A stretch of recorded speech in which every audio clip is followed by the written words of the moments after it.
I got a question for you as you come in the door, though. Do you think that Michael Jordan fans are the best? I'm a Michael Jordan fan. I'm a Kobe Bryant fan. I'm a LeBron James fan. I'm a fan of greats. So I can argue on every side of the coin on all of them. But do you think that Michael Jordan fans are the best? Are they the best?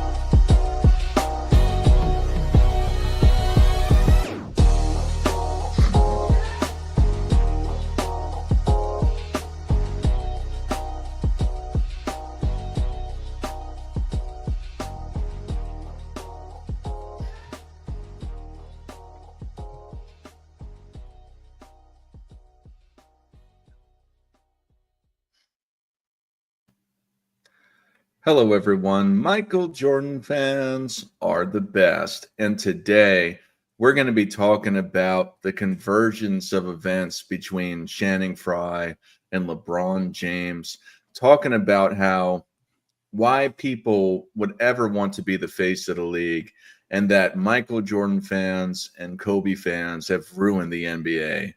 But first, before we get into that, I have a public service announcement. I will have to suspend the Sunday live stream for the next couple of months because, sadly, I do stuff outside of YouTube, and I have to do my job for a couple months. Boo-hoo. But yeah, I'll definitely pick it back up once I come back to Earth, because I'll be going to outer space for the next couple months. Anyway, but yeah, before we get into that, let's welcome the panel. Robin Sports and Fitness Rants, how are you today, sir? As always, you guys know the deal, man. As you heard my man Dart say, this is going to be his last show for a little bit. So let's finish strong. Let's have a good Sunday show. Shout out to everybody in the chat, man. We got my man Scap out here with the tank top, trying to flex on. I don't know who he's flexing on, but he's out here flexing for everybody out here. We got the Zarda video footage, my man AOH. Of course, we got my man Nick. Of course, like I said, Dark is going to be his last show for a little bit. So once again, thanks to everybody in the chat. You guys know the deal, man. It's a great topic that we got today. You guys know the deal, man. Let's roll. Nick, NMB Sports, how are you, sir? Muted, that's me, Boomer Tech. Before we get started with anything, I want to thank Dart for all that he's done, this channel. I feel like we kind of came up together with the old Tug days and that kind of stuff. So there's like cool origin stories with us. It goes back a ways. So I want to thank Dart for everything that he's done, putting us together, what it's grown into. It's really all him. So I want to thank Dart for what you've done. It's been fun too. It's a lot of fun, right? It's not just work. It's fun. I feel like we come on here and kick it. It's a cool thing to be a part of. So thank you. Well, thank you, Nick, for being a kind of Michael Jordan fan. I'm a Michael Jordan supporter. AOH, how are you, sir? Good morning. Salute to you, Dart. I'm sure you'll be back. Everyone will be looking forward to your return. And if you would have complained for a little bit longer about your you might have started to sound like LeBron James, but not nearly enough complaining there. And Jay Scap Attack just coming back from the beach workout. How are you, sir? What's up, panel? What's up, Dart? What's up, everyone tuning in? Welcome. Thank you guys for being here. Busy day for me, guys. I didn't even have the time to shower, so I had to keep the hat on, but I had to slide in here because Dart had indicated the other day that this was going to be his last show for a while. So I needed to do anything I could to get on here with you guys today and make it happen, have the conversation.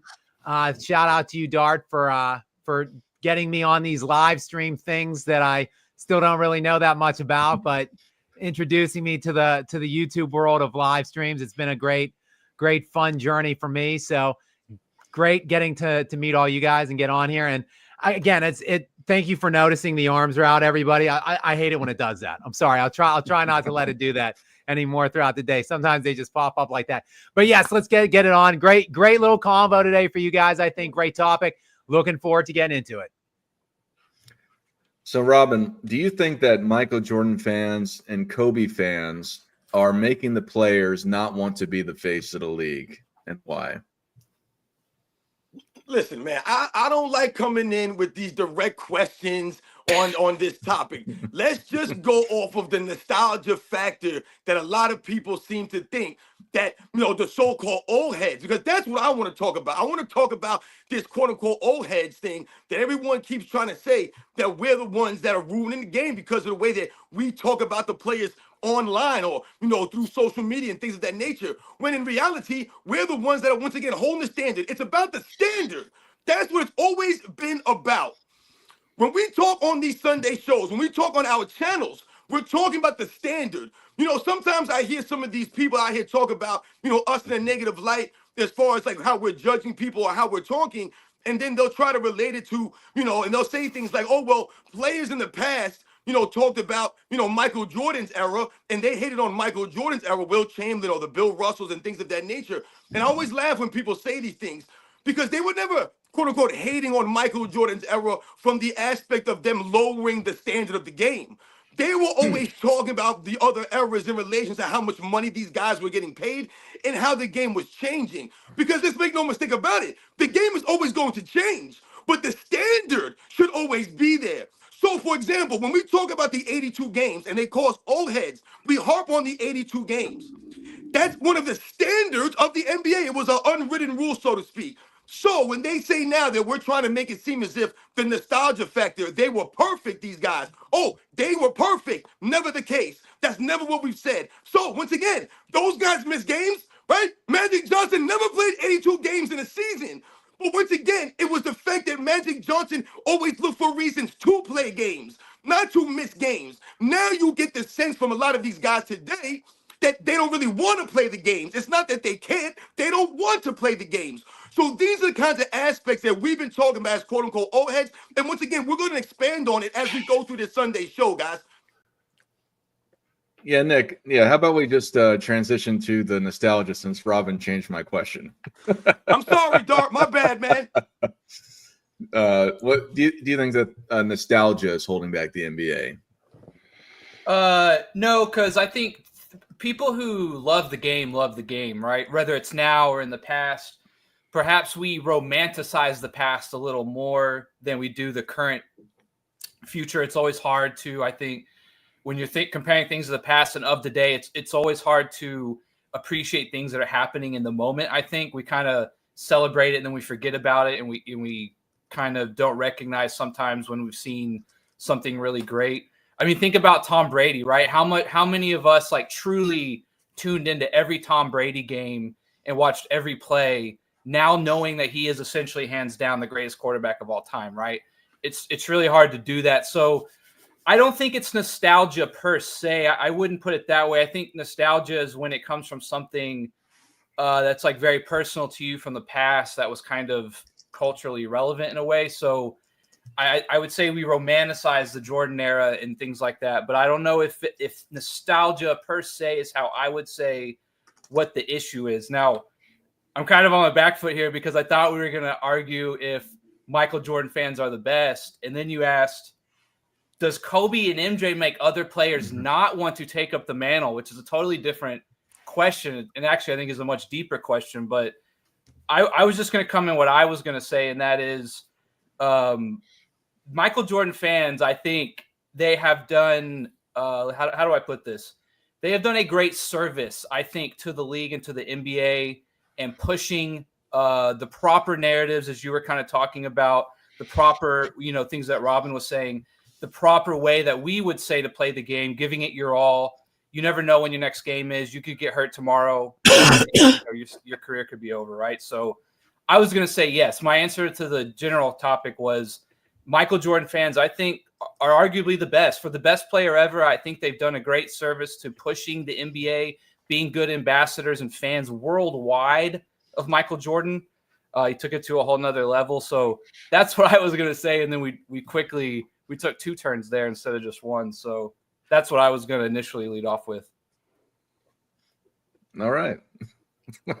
We're all over the place. We are not on topic today. There's a lot to say here. Like this is talking about the greatest player of all time. I said. There's a lot to say.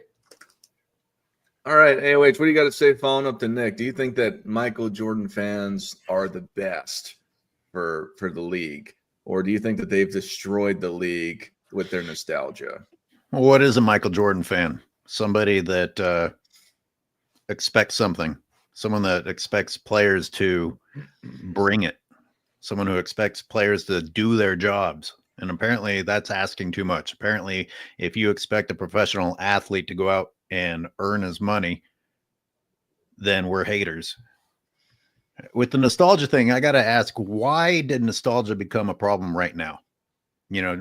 Just because. Yeah, exactly. Just because we're alive right now and, we think that the world began when we began or whatever, there are a lot of generations of basketball that people could be nostalgic about. And there's a reason that when people loved Larry Bird and Magic Johnson and that whole thing, but there's a reason that when Michael Jordan took that mantle, that people weren't stuck in the past. And even when Michael Jordan left, even though that was a huge blow to the game, people were still ready to give others a chance.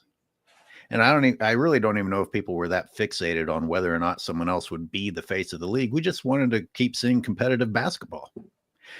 And, that hockey player went on forever and ever and ever. But one tiny part that he said that pertains to this is we'd rather watch people who aren't the superstars as long as they're giving more effort.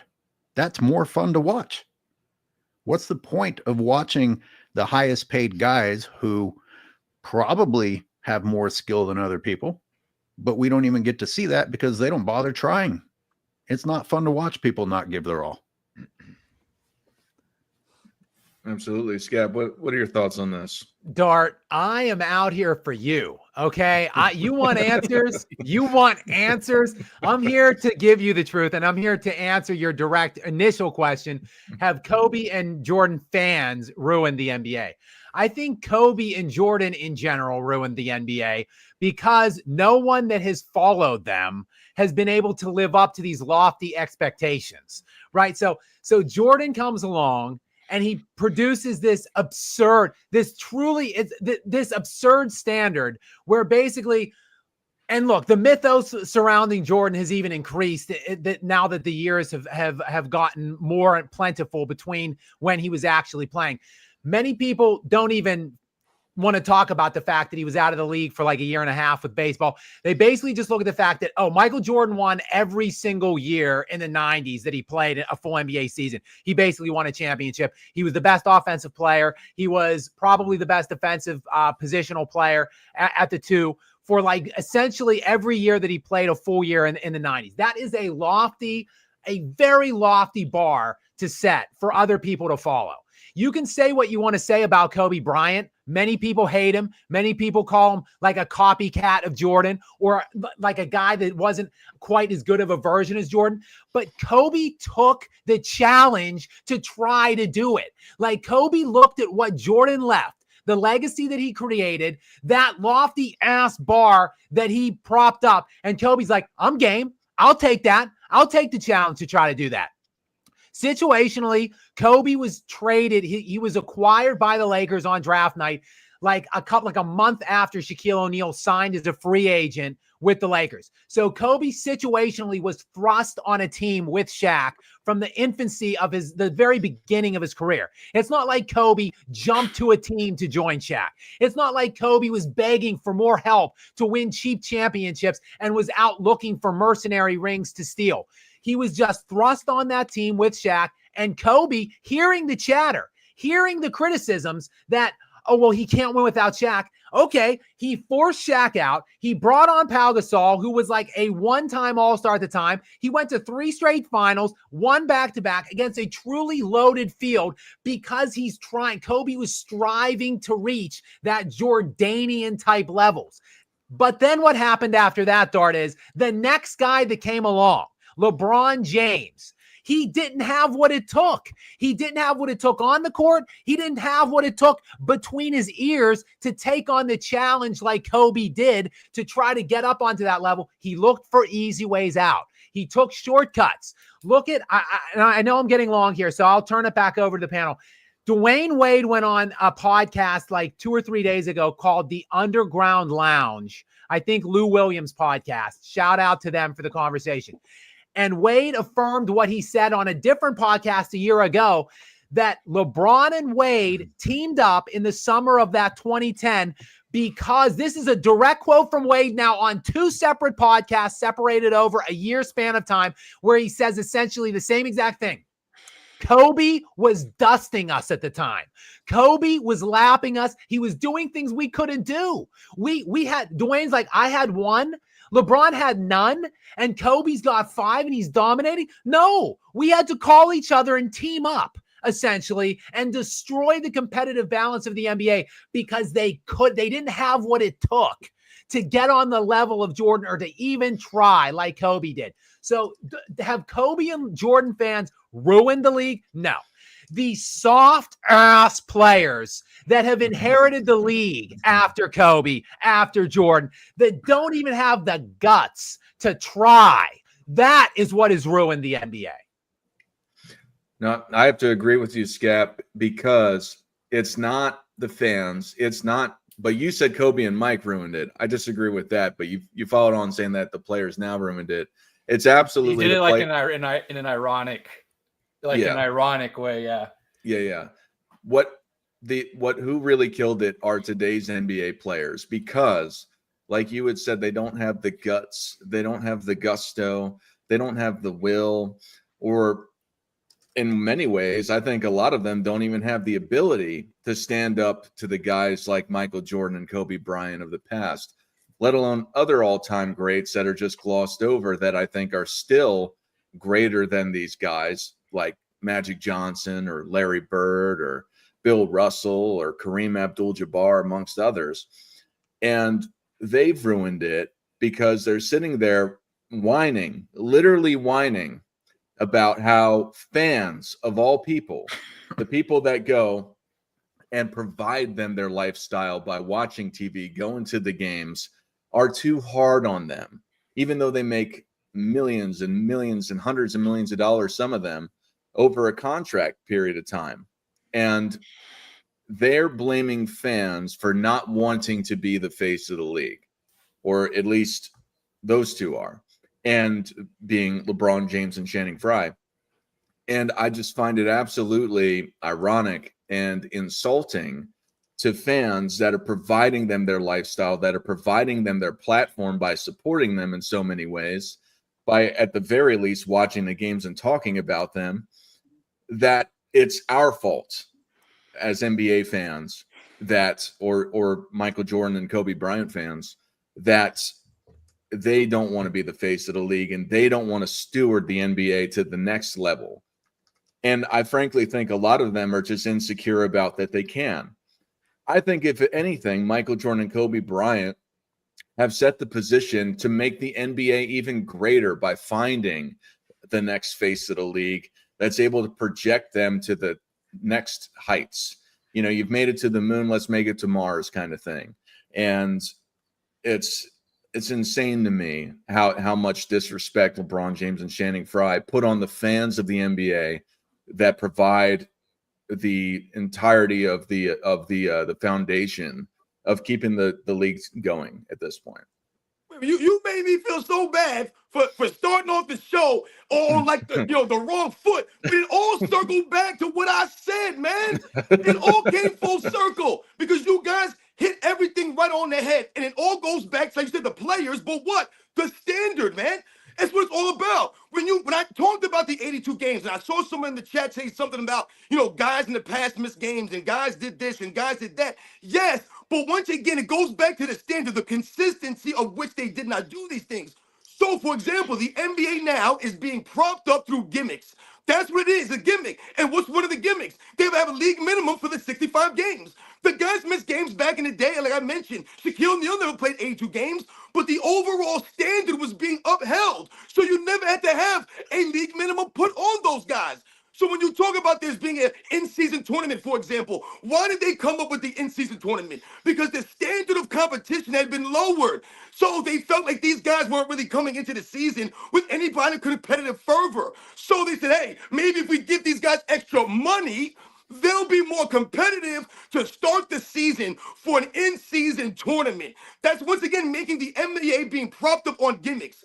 All of the guys in the other eras, whether they were talking trash about each other because of the way they were getting paid or not, the standard was still being upheld. So like you guys mentioned, the game was still being pushed forward. When you look at the All-Star game, man, and you talk about the fans complaining about stuff, are we wrong to complain about the All-Star game? Are we wrong? We're out of left field. How could they complain about the All-Star game? Once again, the standard. Remember, it was always East versus West. AOH, you mentioned something excellent. You said, all of a sudden now, nostalgia is an issue. Just like we said, all of a sudden now you have to change the East versus West in the All-Star game? Why are you making team captains? That's lowering the standard. We always laugh about the travels, the carrying.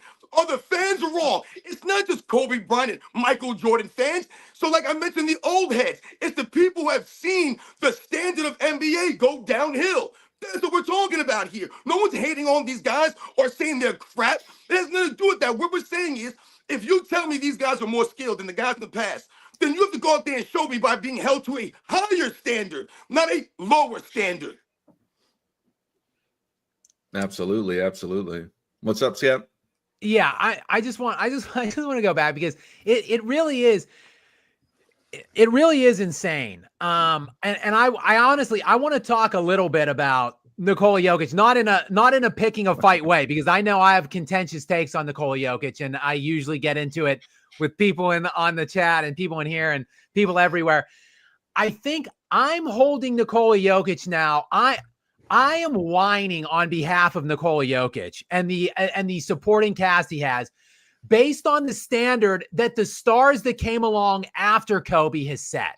And it honestly, it is kind of a double standard, because for years I've talked shit on LeBron and that era of players for running, hiding, and begging for more help and stealing cheap championships. And now I'm sitting back and saying, oh, well, Jokic doesn't have enough help, because I'm looking at the guys that he's going to be compared. He is going to be compared to the guys of this like 2010, post-2010 era, the Kevin Durant's, the Steph Curry's, the LeBron James's, the guys that went out there and hunted these ridiculous super teams to steal championships. They have ruined it. They have destroyed the NBA, because look, before LeBron James and Dwayne Wade took their talent, before LeBron took his talents to Miami to team with Wade and Bosh, like, there was no shame in failing. Like, you failed. You didn't win every year. It was hard. Some guys didn't win ever. Like, there were great players in previous eras that never won. Like Hakeem Olajuwon, who to me is a fixture in the all-time top 10. You can even argue maybe top 5. He has 2 championships. There's no shame in the fact that he only has 2, because of the competition he faced, because of the supporting cast he had. But Dwayne Wade, and Wade admits this. He admitted it on this Underground Lounge. I did a little video on it, but if you want to watch the whole thing, find this Underground Lounge appearance by Wade. It's about 2 hours, and he talks specifically with the fact that Kobe was killing us. He had 5 rings. He was setting this incredible standard that I couldn't match it. So Wade said he was of the mindset at the time that he needed another star. They needed to recruit one other star into Miami, or he was going to leave that summer and go play with D Rose in Chicago. Then he says in it, LeBron called me though, and it changed everything. This is direct quote from Wade. LeBron called me and said, yo, what up? What are you thinking? And Wade was like, what do you mean? What am I thinking? And then it became this threesome then with Bosh, and Wade in this same podcast, the Underground Lounge, admits that that is where Miami broke the NBA. His words. Where they ruined was when they brought the third star. Like, so these guys, and let me just boil it down to my final point here. They couldn't win under normal standards that every other all-time great was asked to meet. So they wanted to accelerate their pathways into elevating their where their all-time discussions were being held, right? Because before, like, you needed to get like 2, 3, 4 rings to even get in the conversation. LeBron couldn't get them under normal standards. So he had to break the way that everyone has done it. He had to revise everything, revamp it in a cowardly way by going to another superstar city and recruiting a third superstar. Dwayne Wade has admitted that this was exactly the way it went down, and it has destroyed everything, because now all these players today are like, well, how can I take a shortcut? How can I go? How can I get more help? How can I make things as easy as possible on me? And what it's done is it has permeated every facet of the game. It is not only taken away the competitiveness, it's also like, oh, well, do I really have to play 70 games? Can I get away with just 55 or 60 games? Do I really have to play both sides of the ball? Could I maybe rest on defense and save myself so I could stat pad and make my numbers look more impressive? It is just a systematic destruction of the league, and it all started with the guys that dropped the rope, is what I say. You know, holding the rope is like a term of like not giving up, of trust and stuff. Like the guys that dropped the rope in like 2011, when the league kind of got passed over from Kobe, because Kobe held the rope from Jordan, Kobe in that era of guys, Duncan's, Garnett, like those guys kept the same feel of the league. It is this like post 2010 era, this disgusting era of players and mindset that has ruined it. Don't put it on nostalgia. Don't put it on like the fans. The problem is some of us, like of our age, can remember the previous eras where it was good. So sorry that we just are demanding a higher level to be restored to the NBA. That's all it is. We're not trying to shit on the NBA. We're shitting on the NBA because it needs to be shitted on, Channing Frye like the word shitted. The NBA needs to be shitted on. So we're trying to facilitate the change by calling it out in the hopes that maybe the criticisms will be loud enough that it might shame the players into fixing the game. At least that's why I do it. Anyways, what are your thoughts? You have any reply to Robin or Scap on their comments? Yeah, I mean, they said a few things that made me form a few questions. You know, how many players were actually afraid of the challenge because of the cowardly nature of new generations that are handed awards and expect awards without earning awards. But, you know, how about the idea that it's okay to fail, but the most important thing is to try your hardest? But now we have a league where guys get rewarded even when they don't try their hardest.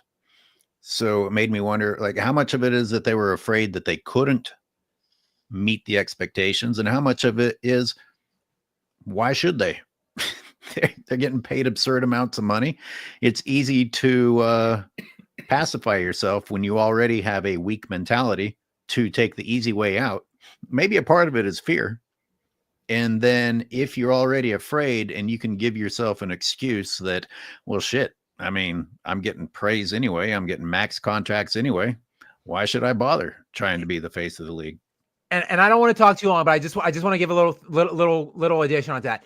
The media has helped and facilitated this because there hasn't been, look, we criticize LeBron. The reason I criticize LeBron is to put those championships in context, to put what he did to get them in context. Like, but that hasn't happened by and large from the mainstream media. They're just like, oh yeah, 4-time champion. Oh, 4-time. What do you mean? Like, how can we criticize LeBron? He's a champion. He's a winner. He's got 4 of them. Like, they just count these cheap trash rings like the other guys who busted their ass and bled and fought and scraped and got them the right way. Like, well, that was my third point that I didn't get to, was how much of their motivation is hurt by the fact that they see that LeBron James was chosen by the league, and no matter how many times LeBron James fails, the league stays behind him.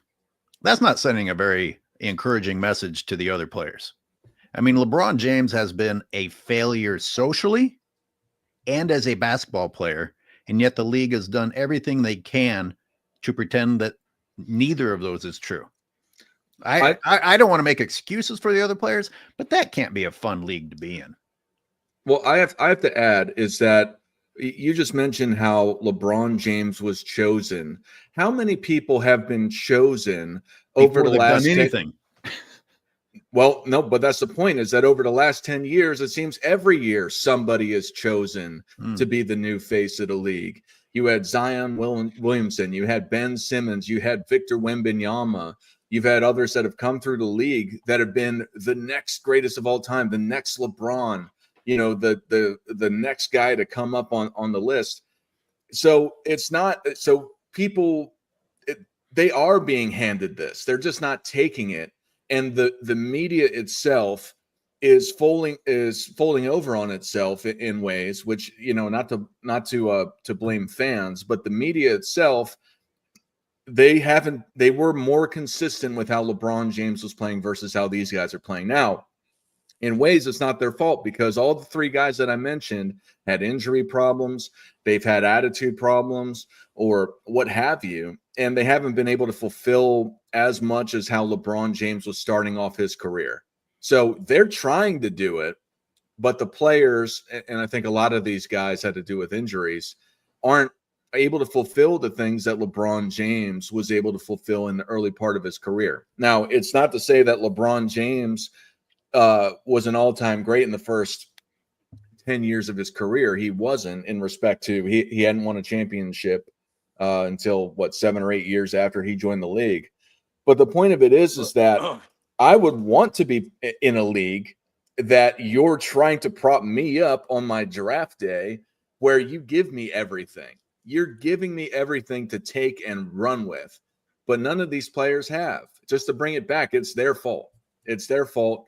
Whether it be unfortunate circumstance or not, they are giving everything to become the face of the league and having the media behind them from day one before they even play a game.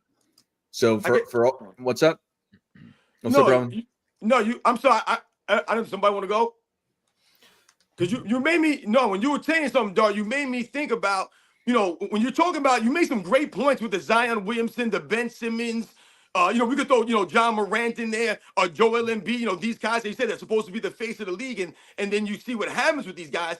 I mean, if you think about Zion Williamson, Ben Simmons, John Morant, that's more of an attitude, that's more of a mental thing, more so with those guys. Yeah, John Morant has some injury things, but he's out there playing with guns and doing silly stuff. He doesn't really seem too serious. A lot of these guys, whatever the case may be. But the thing about them coming into the league is that they were coming into a league that was falling apart, that was in shambles, it was chaotic. It's almost like when you come into a presidency, but the president before you left it in shambles. How are you supposed to come in and get your footing? These guys are in a league right now where they're supposed to be the face of a league that, like you said, it's crazy right now. When LeBron James and Carmelo Anthony and Dwayne Wade and those guys were coming into an NBA, the NBA was in a lot better place, man. It was a lot better product. The league was a lot better. So they were able to come in and flourish under those kinds of conditions. It was almost like they were given everything to succeed. Now, these guys, who's passing the torch to them? These goofballs out here? That's what we're talking about. But I want to touch on something real quick about what AOH brought up when he talked about, these guys.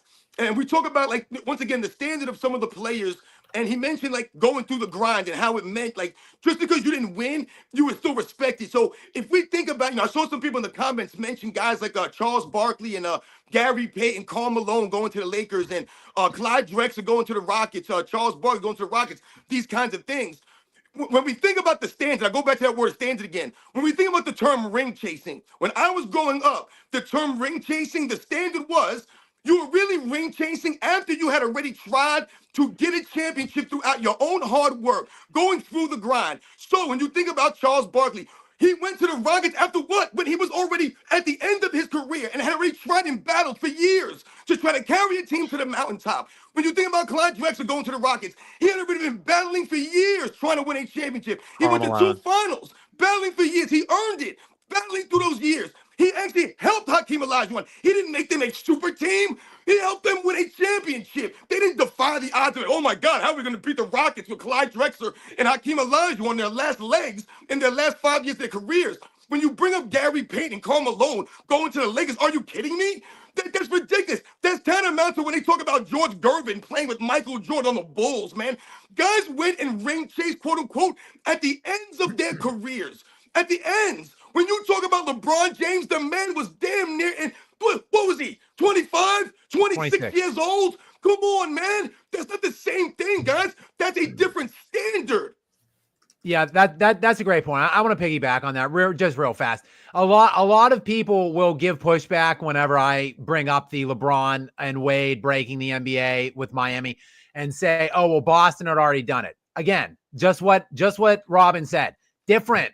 Like Kevin Garnett, Ray Allen, and Paul Pierce had all been in the league for over a decade. They were all 10 plus years in the league. They were all in their 30s. Like they had all been on their teams for 10 plus years. Like then they went. Like Dwayne Wade, LeBron James, and Chris Bosh were all in their seventh year in the league. They were all under 30. They were Dwayne Wade and LeBron James were both first team All NBA the year before. Like they were absolutely in their peaks or ascending into their peaks at that time. 3 of the Totally top 4 different. draft picks.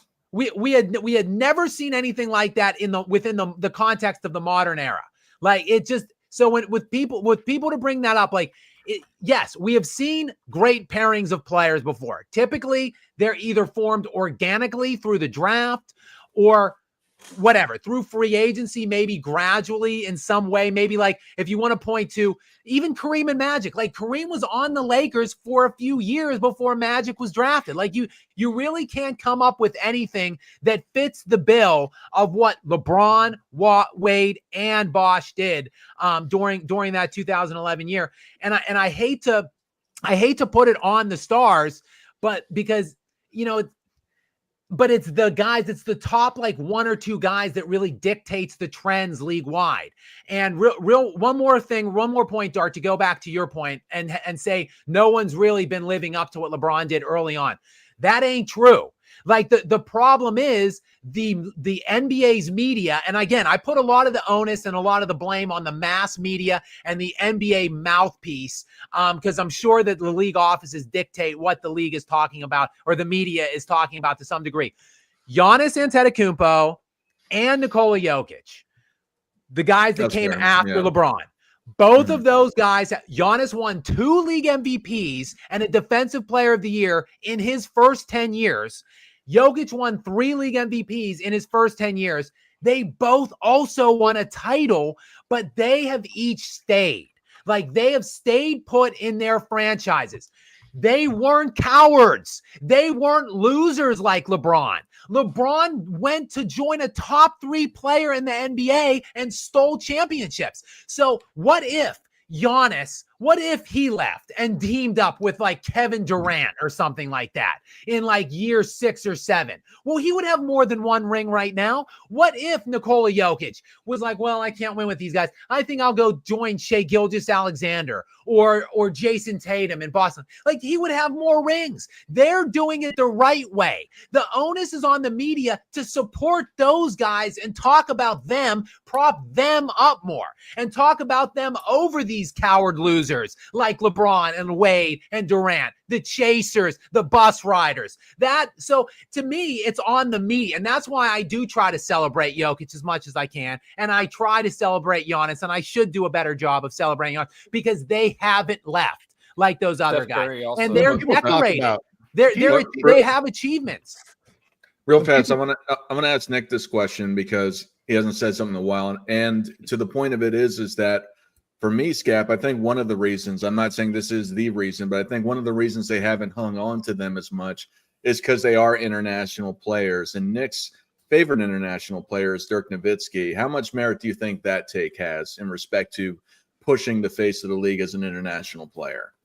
I was thinking about that earlier in the beginning. Someone had said something that made me think, because one of my big criticisms, LeBron, AOH kind of hitting on it, is that LeBron, I do not think is a good ambassador to the next generation. I don't think he's done a good job of, again, I don't know everything that goes on behind the scenes, but mentoring guys, trying to show these guys the ropes, get them, like you were kind of saying, on a good footing, get them going in the right direction.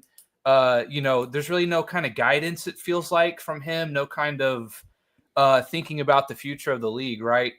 But going back to what you're saying, I was kind of thinking about who is, every time there's like a next guy or who is the next guy, all those guys besides you got Steph Curry's on his way out, you got Anthony Edwards in Minnesota, everyone else is foreign, it feels like, all the other top guys.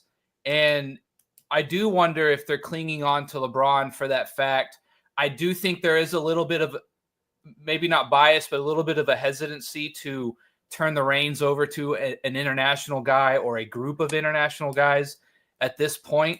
I do think at the very top there probably is those conversations going on. I do think that could have a big shift or big question mark on the future of the league if that happens. So I think that is a factor if we're talking about looking in the next, let's just say 5 years, the next immediate 5 years. LeBron's going to retire. We need a guy.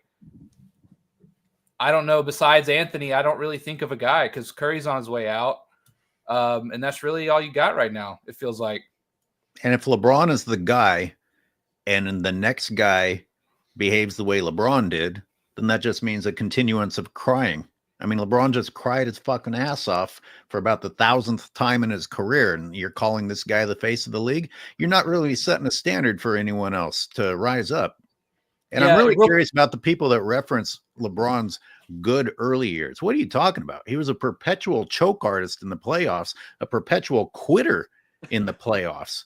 What are you talking about? And how many people on this panel think that LeBron deserved those MVPs that he got those years right before he went and got his ass kicked in the playoffs? And real quick, just about the standard, LeBron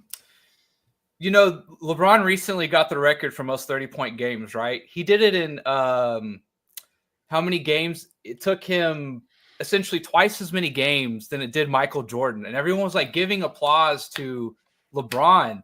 And I'm just sitting there astonished that Michael Jordan did it in half the time. And when you talk about the standard, right, would you rather have 11 years of domination, like pure domination, or 22 years of, pretty good play, right? I think that is also one of the things we talk about money. These guys are now saying, well, if I want these records, if I want to win rings, I need to stay around longer, and I need to, maybe my output dips slightly on a per game basis, but I'll do it for 5 more years. And then I'll be in the record books, and then, I'll have solidified myself. Maybe I leech on for a ring or two there at the end of my career. I just think we talk about the standard. It seems like we're getting half of the production, right, than what we got in the past, even if guys maybe didn't stick around as long. I'm telling you guys, I've never dominated once, but I hold the scoring title at the YMCA. And if somebody starts to threaten that, I'm going to get on some Balco and get my ass back in there. Yo, shout out to Uncommon Sense, man. I see Uncommon Sense in the chat. I think he gave us a super, man. So shout out to Uncommon Sense. Yeah, let's transition to these supers because we got some big ones that came in. First, I'll do from Jamal Rashard. I got Cash Apped because I've been demonetized, but I got Cash Apped. Oh, Uncommon is in here too. Yeah, that's what I just said. Oh, I thought you said uncut. No. Yep, I got a Cash App from Jamal. He said for $10. Thank you, Jamal. He said, "BremJ and Kobe fans want players to compete." I absolutely agree. I think that's really the foundation of a lot of the fandom surrounding the nostalgic, as it's put, times of the past. Justin Messenger says MJ fans are the best, no doubt. That went to AOH for $199. Yeah, absolutely. I mean, I dedicated a big part of my life sharing that aspect of it. So Dan Kelly for $5 super chat. Somebody. Yes, Michael Jordan and Kobe fans have ruined the NBA. They've ruined the Fast 8 of today and have exposed these clown stars. I don't know who it went to, but Scap, I know you brought it up earlier. What do you have to say about that? Yeah, first of all, Dan, thanks. Thanks for sending that out. Thank you, all of you guys, obviously, for your support. And I see we have over 900 people on watching this live now, which is a pretty impressive number. So thank you guys. And yeah, you're right. It totally, it's the people that remember the greatness from beyond. Like the people that like us and like even older than us that remember that could be alive and experience it while it was happening and see it and just be able to understand what it was, to see what it has become now. Yeah, unfortunately, we're just going to continue talking shit on it because the product has slipped to such a degree today that it needs to be called out. Absolutely. We'll end super chat somebody for $100. But he asks, what's everyone's favorite what if? There's so many. What if players like Len Bias, Reggie Lewis, Pedro hadn't passed away? What if players like Penny, Grant Hill, Greg Oden, T-Mac, IT stayed healthy? What if Stern okayed CP3 to the Lakers? What if Monte stayed and Steph left? Well, I'll start off. What if Mavericks hadn't traded Luca? That's my new favorite one. I want to touch on this too, Dart. Let me go at some point. Yeah, I think everyone should do it since it's such a generous super chat for $100. What if George Mikan didn't break his leg in 1953? God damn it. What do you have? Okay, moving on, Dart. Good one. Who's next? All right, Scap, you seem on top of this. So what's your favorite what if? So, and first of all, I think that the what if game in sports in general is fascinating. Will N, thank you so much for the super. Again, we really appreciate you guys out there. But I think the what if is fascinating to me. My favorite NBA what if, because I'm a big Kobe guy, and I think there's two fascinating what ifs percolating around Kobe. To me, I'll do them real quick. What if Kobe stayed on Charlotte? What if that he was never traded on draft night for Vlade Divac's rights or whatever, and he stayed in Charlotte because I think Kobe was going to be a pretty faithful guy to his franchise and not team jump and hop around. He would have been on a dreadful team in the East by himself. That East was ass. Like that was the East LeBron ran and went to like 10 straight 9 straight finals, or I think it was 8 straight finals actually, in that garbage, putrid dumpster of an Eastern Conference. What if Kobe was in there, a true competitor? Kobe could have been the one going to all of those finals. And what if Kobe didn't have to limit his game for the first 8 full seasons of his career, sharing the ball with Shaquille O'Neal? The first 2 years that Shaq left town, Kobe led the NBA in scoring and blistered the league, like peppered the league with scoring outbursts and stuff. Kobe, if he just got to shoot 20 times a game from his like age 19 season on, what would his totals look like? What would his per game averages look like? What would his total points look like? I think Kobe would be the all-time leading scorer in NBA history, and his per game averages would be much higher than what they are. So that's one. And the second was mentioned by Will N. Again, shout out to you. What if CP3's trade was not vetoed? CP3 that next season became first team All NBA. He wasn't at the time of the trade, but that next season when he ended up getting traded to the Clippers instead of the Lakers, he ascended to first team All NBA. You'd have had Kobe still at an extraordinarily high level with Chris Paul. I think Kobe never ruptures his Achilles because Kobe was obviously dragging that roster into the playoffs. So you would have had CP3 to limit his minutes. Then maybe LeBron doesn't win a title because that trade happened before LeBron won that 2012 title. Maybe LeBron doesn't, and the Heat don't win that year against the Thunder to get LeBron's first championship. I think probably Kobe has a 6th title if that CP3 trade goes through. And again, he still might be the all-time leading scorer in NBA history if he doesn't rupture his Achilles. So sorry, I got a little long-winded there, but those are my 2 favorite Kobe what ifs. Will N, thank you very much. Great question. Nick, you brought up the Luca. Is that your biggest what if? Well, I was being a little facetious, but I have 2. One's personal and one is for the league. They both come from the '84 draft class. What if the Mavs would have drafted Charles Barkley instead of Sam Perkins? That's my first one. And then also on the '84 draft class, there are rumors that I believe Houston was going to trade Ralph Sampson and some kind of package for Michael Jordan. And they would have gotten Akeem and Jordan in the same draft class. And I've always wondered what that would have looked like. That would have been pretty incredible, probably. All right, Robin, what's your biggest what if of all time? I'm gonna go a little bit different. I just thought about this just now on the fly.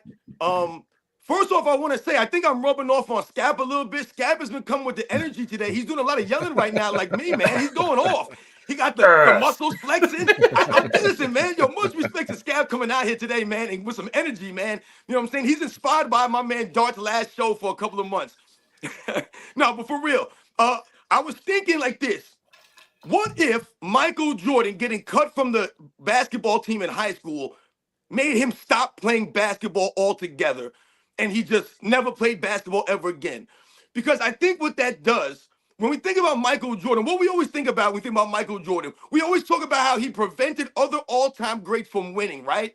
So if Michael Jordan just never played basketball, he quit on sports, let's say. He told his brother, hey, man, I don't want to play anymore with you, Larry, in the backyard. I'm done, man. I'm tired of losing. I give up on basketball, damn it. If he never plays, that all of a sudden changes a lot of different careers. What does it do for the NBA? Does the NBA go global in 92 the way it really is supposed to go? Do we get the foreign players that we get? You know, I remember listening to Tony Parker talk about Michael Jordan being his idol growing up in France. Michael Jordan was his idol growing up in France. I remember him talking about that in his Hall of Fame induction. You know, when you think about someone like Dirk Nowitzki, he's talking about being inspired by guys like Michael Jordan. So if we think of Michael Jordan, what if he never played basketball because he quit after he got cut from the varsity team, man? AOH, what's your biggest what if of all time or favorite what if? I was just reading Anonymous say, what if these players didn't wear tampons? What if Penny Hardaway didn't get hurt and Shaq didn't go carry Kobe's ass into existence? Do you have a real one, AOH, or no? What if Scottie Pippen got drafted to a different team and we didn't have to live with this bullshit pretending that Scottie Pippen is some sort of god? You know, Dart, I don't want to steal another one, but this is another one that I think about and I marinate on a lot. Probably the three greatest NBA draft classes of all time: 84, 96, and was it 04? The LeBron draft was 03. So in 84, Hakeem was 1, Jordan was 3, and Barkley was 5. 5th, Wow. yeah. Okay, Wow. and then in 2003, LeBron was 1. Wade was what, 3 or 4? And 5th. I want to correct what I said earlier. The Heat were 3 out of the top 5 draft picks. It was LeBron, Carmelo, Darko, Bosh, Wade. Okay, so what I'm getting at here is Bosh, Wade, and LeBron, like top 5, 6 overall picks in that one of the greatest drafts of all time. Barkley, Hakeem, and Jordan, 3 of the top 5, 6 in one of the greatest. Wade, and Bosh, and LeBron stayed in the league for 7 years, struggling while other all-time greats were dominating, right? Kobe, Boston, and the Boston Celtics with Garnett, Pierce, and Allen. And then because those players were just too good and they were just too dominant, those 3 top 5 picks from that draft had to collude and join forces to try to steal some cheap rings. Well, when did Jordan win his first ring? Oh, it was like in year 7, I believe, when he was like 28 or 29. Because why? Because the mega superstars of that 80s era, the Magic, the famed Magic Lakers, the Bird Celtics, then a litany of other great teams. You had the Pistons in there, the Bad Boy Pistons. You had a number of great Sixers. What if those 3 players, Barkley, Jordan, and Hakeem, were like, oh, this shit is just too hard. We can't possibly compete with these teams that we see in the outlook throughout the NBA. Maybe the 3 of us should team up. Like, it's not that far-fetched. It would have been the same damn thing that Wade, LeBron, and Bosh did. What would the NBA's history look like today if Hakeem, Jordan, and Charles Barkley teamed up when they were like 27, 28 years old? Are you kidding me? Yikes. What if Andrew Bynum never went bowling? That's That's another thing for the Sixers. Uncommon Sense super chats for $20. It's Uncommon Sense. I know I reached out to you recently on your live stream to see about you coming back. We gotta make that happen. However, it won't be in a couple months because I'll be gone for a couple months. He says, shout out to everyone on the panel. Anyone who is willing to accept lowering the standards is part of the problem. Yep. The NBA, the media and fans who give the label of greatness to players who haven't earned it hurt the NBA. I think this is a fair point. I think it's less so on a lot of fans, especially young fans, because they just love the era that they're watching, especially, the kids. So I'll take the kid fans away from it. But the NBA itself and the media that are awarding these people a lot of these laurels, I don't think that they shouldn't. I agree. It hurts the NBA because you cheapen the value of these, at the very least, compliments or claims about how great somebody is when it doesn't pan out or there's not enough evidence to show it. So I absolutely agree with that. Does anyone else? Yeah, it goes back to my 30-point game example, right? Like Jordan does it in half the time. If you want to be a fan of LeBron or this era and say, look, the greatness of the 30-point games is the same, or even LeBron has more now. But again, if you're a fan or if you know, and you know how each one got their 30-point games, it's not the same thing. All right. What's up? I was trying to check it. I was trying to fact check it because I don't want to just throw it out. But I am pretty sure that LeBron is still not past Kobe, Jordan, or Wilt in 40-point games. I think no. Not even close, Cap. Not even close. Yeah, right. I think, and so Jordan, Kobe, and Wilt are top. They're still the top three. They're still top three all time in most 40, 50, and 60-point games. And you can say, look, the 60s, Dart, I don't want to talk shit on the 60s, but you can say the 60s with the pace of play and the rate of scoring in the 60s, that maybe that was a little, that number might be a little elevated for Will. But Jordan, half of Jordan's career was played in like mid-90s per game in league-wide averages. And basically all of Kobe's career was played with NBA league averages in like the mid-90s. So the fact that those two dudes, Kobe and Jordan, are still above all the...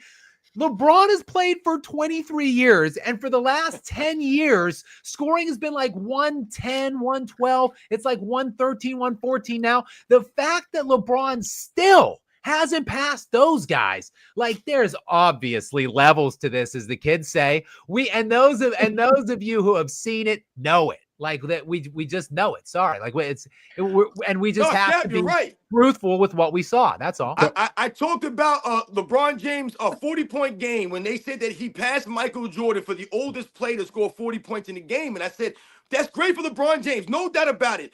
But when they were comparing him to Michael Jordan, I said when Michael Jordan scored those 43 points against the New Jersey Nets, he did it in a game where the team scored 89 points. He scored 43 of the 89 points.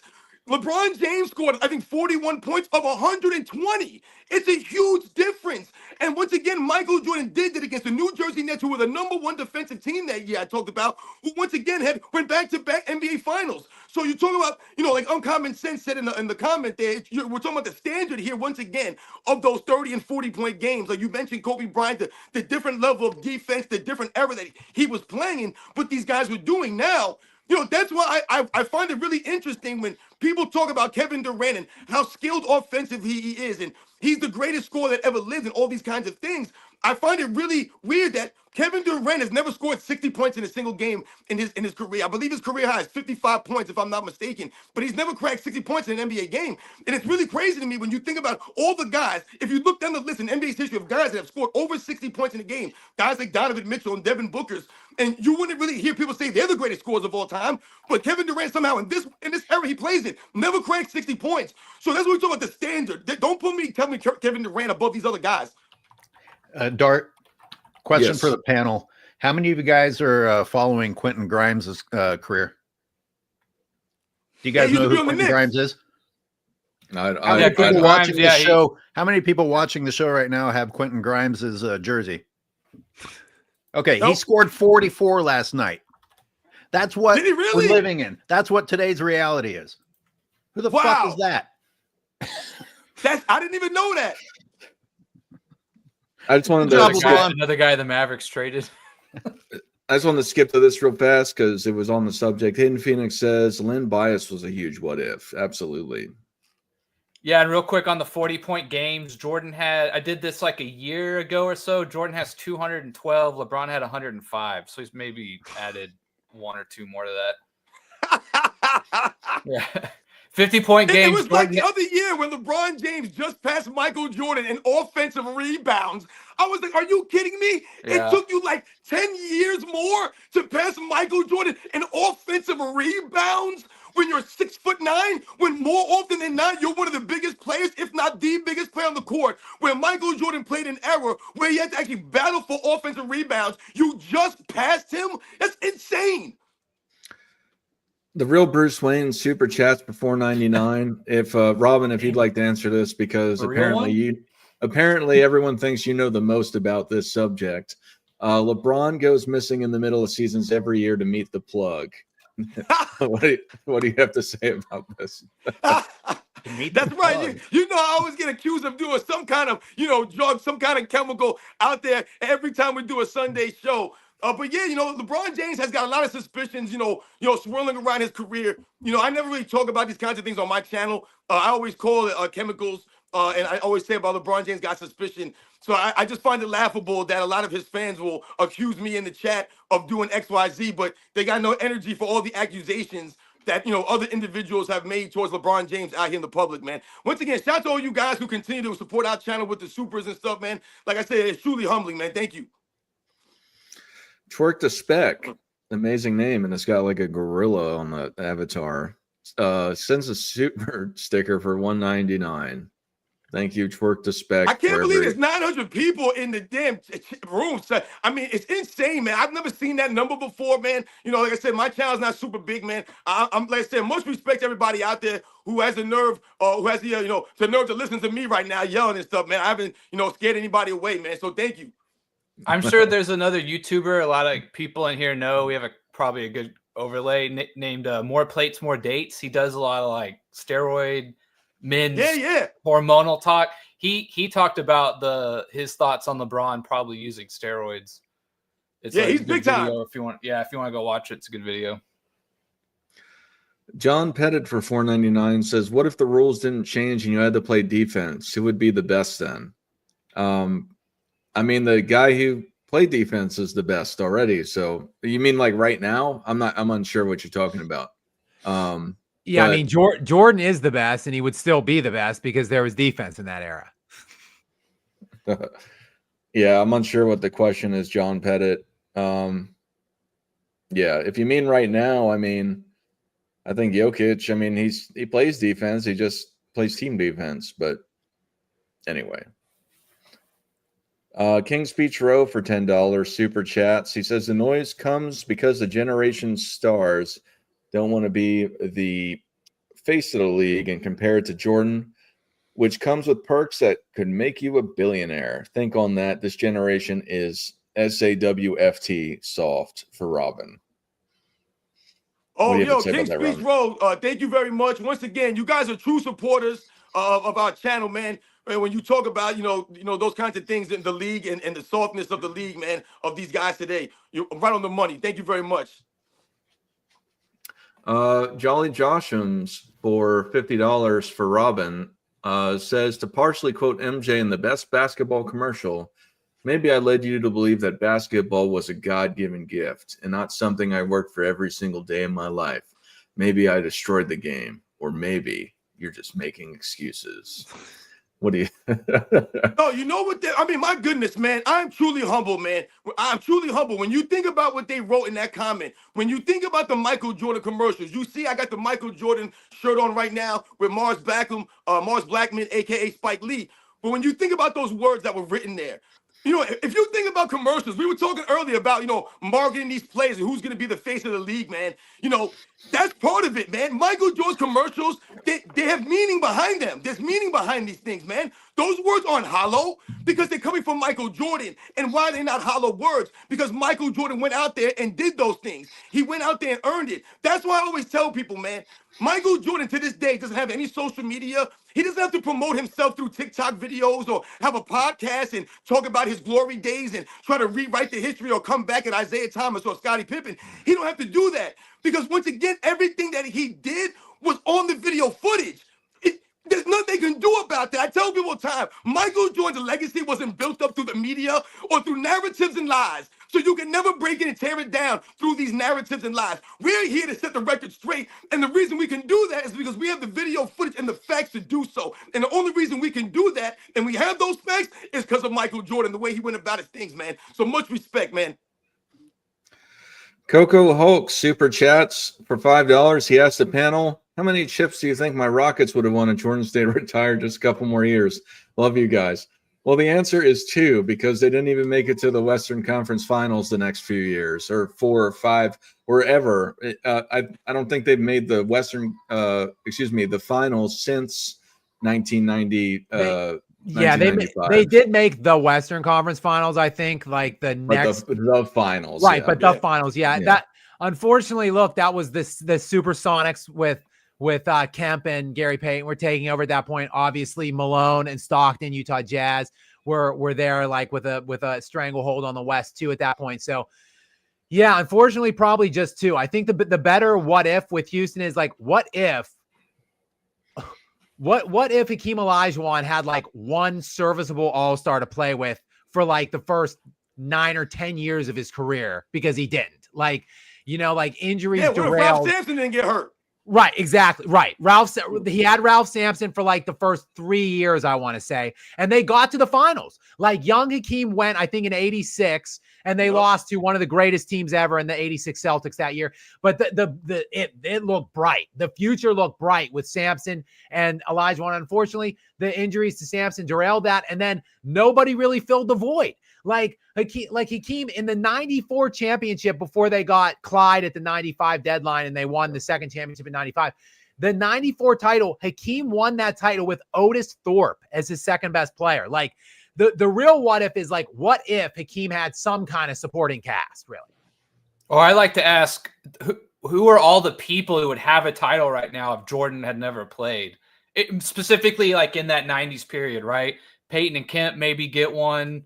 You have Clyde probably gets one before he goes. That's why my wife is the best, Nick. Malone and Stockton. I think it's fun to think about all the guys who might have one. You mean without the butterfly effect? Yeah, exactly. Yeah. Without the butterfly effect. Yeah, I think that I don't know. I mean, you have to include the butterfly. You can't not include the butterfly effect. So you just go down to what if starting from his draft year. So I don't know. Yeah, it'd be interesting though. Shout out to Otis Thorpe. Yeah, shout out to Otis Thorpe. Serum Power says sports and fitness rants, love the Mars Blackman throwback. Do you know? Yes. Do you know? That's right. Thank you very much. Shout out to all you guys out there, man, for real. Like I said, this is what we're talking about, the commercials. You remember the commercials. You remember the personalities of a lot of the players back in the day. That's why these guys were marketable. So it wasn't, I tell people all the time, it wasn't just Michael Jordan that kept the 90s going. Yes, he was the main guy. We know that. But it was his contemporaries. They were up there. Charles Barkley, look at the man now. That was Charles Barkley in the 90s, man. There were other great personalities. When you think about other players' shoes, their sneakers, when Grant Hill came out, his sneakers, man, everyone wanted Grant Hill sneakers, man. Just like everyone wanted Penny Hardaway sneakers. Everybody wanted Shaquille O'Neal sneakers. Everybody wanted to be like Shaquille O'Neal too. This guy was all over the TV, Shaquille O'Neal. You could market any one of these guys. They all had personalities, man. Be new super chats. Well, both of these guys actually super chatted AOH, Caesar and Power and Be New. But he says, Scap, media says that LeBron has done so much for the league. Can you do a video on what he's actually done for the league to grow it? Well, be new. Well, thank you for AOH's super, but I can't answer the question. But be new. I can't make a video about something that doesn't exist. What has LeBron done to grow the league and make it better? There is nothing. So he has impaired the league's growth. He has hurt the NBA. He has destroyed the league. Like, I've done plenty of videos on that. If you want to check my channel out to see more on that, you can. But in terms of what he's done to help it, realistically, nothing.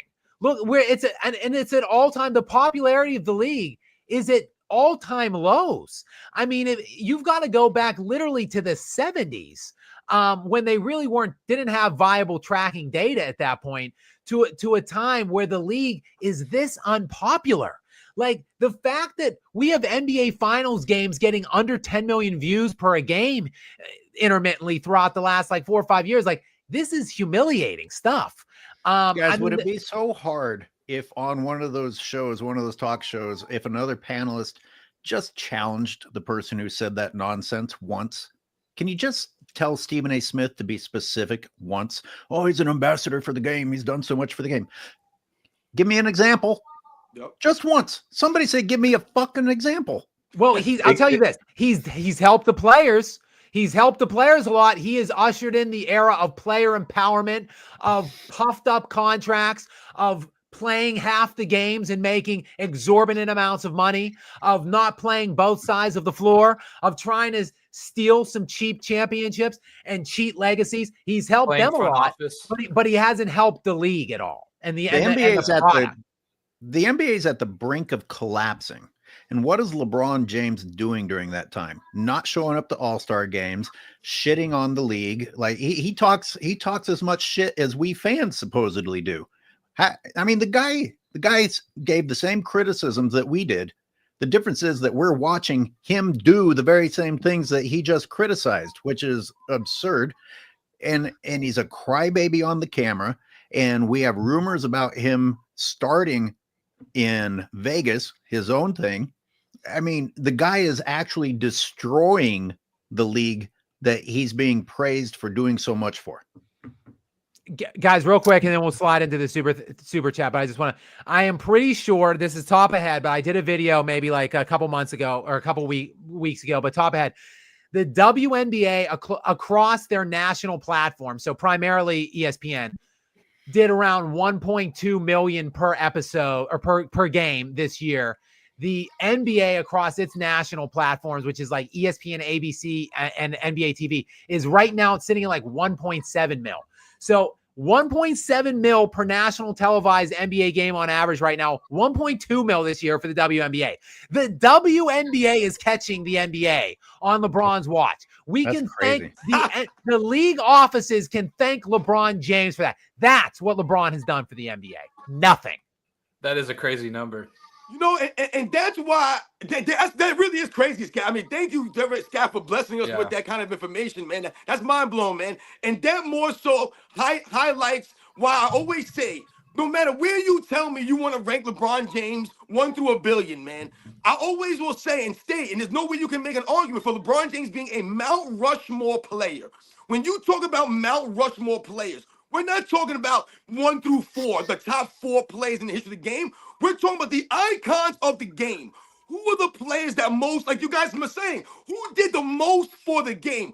Who are those 4 players? That's what Mount Rushmore means. I really always hate when I hear Stephen A. Smith and a lot of these guys say, oh, LeBron James is a Mount Rushmore player. He's a Mount Rushmore player. No, he's not. He's nowhere near a Mount Rushmore player, man. He's not more iconic than Dr. J or Michael Jordan. He hasn't done more for the game than a Bill Russell or even a George Mikan and some of these other players. Once again, that pushed the game forward. The game was pushed forward because of those players. So when you talk about the things that Magic Johnson and Larry Bird did for the game, the things that Kobe Bryant did for the game, these guys pushing the game forward, LeBron James can't be in those kind of conversations for a Mount Rushmore player because, like you guys said, if you're going to make a video, Scott, they want you to make it. It's going to be a real short video, man. Real fast, I forgot to mention this, Scap. You said not to talk crap on the 60s. At least you didn't talk crap on the early 50s. That's D-Vance super chats for $5. He said, after Kobe, the league had no face. Queen James, a.k.a. Jerry from Akron, I guess, or Akon, I don't know. AKA Super Team Builder, AKA I Need Help Ninja, AKA Labalco is a cancer. Yeah, that was a lot. There's a lot in there, D Vance. Thank you for watching, though. Thank you for supporting us and for the super chat. Yeah, I mean, I think all of us would echo the cancer part, because LeBron has, again, systematically destroyed the NBA over his tenure. It is that drastically a worse product overall than when he inherited it, and from the players he inherited it from. D-Vance also added on for another $5 super chat, aka LaFlop, aka LaSwept, aka King Jafi Joffer of Zumunda, aka LeBum with his bum son. Yo, that's classic right there. I mean, thank you very much. My man D Vance, you got us cracking up right now. You know, when I talked earlier about iconic, I saw someone say that Kobe Bryant is the most overrated, or the second most overrated player in NBA's history. And they said that he was never the face of the league or something like that. I saw somebody write in the chat. You know, I remember my younger brother. I remember his Kobe Bryant's his favorite player. And I remember hearing my younger brother go, Kobe, Kobe. And I used to always be like, dude, what are you doing all the time? I used to always wonder what he was doing. And then I started to see and hear other people doing this. And I'm like, damn, it's not just my brother. It's the people of his generation, of his era. And what does that mean? That's, once again, Kobe Bryant inspiring the generation. Once again, being an icon out there, once again, pushing the game forward. See, these people don't think about, when people talk about the Mamba mentality, you know, Kobe Bryant talked about these things. It wasn't about, you know, just basketball. You could relate that to any aspect of life, man. So Kobe Bryant talked about that in relation to being a parent, a husband, a father, you know, these kinds of things. And that's the kinds of things that Kobe Bryant is known for. That's why he's iconic. That's pushing the game forward. Because once again, you're inspiring the other generation of the players. When you talk about Kobe, what does LeBron James inspire anyone to do? You don't really hear or see those kinds of things. Yeah, I also want to say, if Kobe was never considered the face of the league, again, that's a media problem. That is the mass media issue. That's them throwing their lot in with LeBron James in early on in the league, when he came in like 2006, 2007.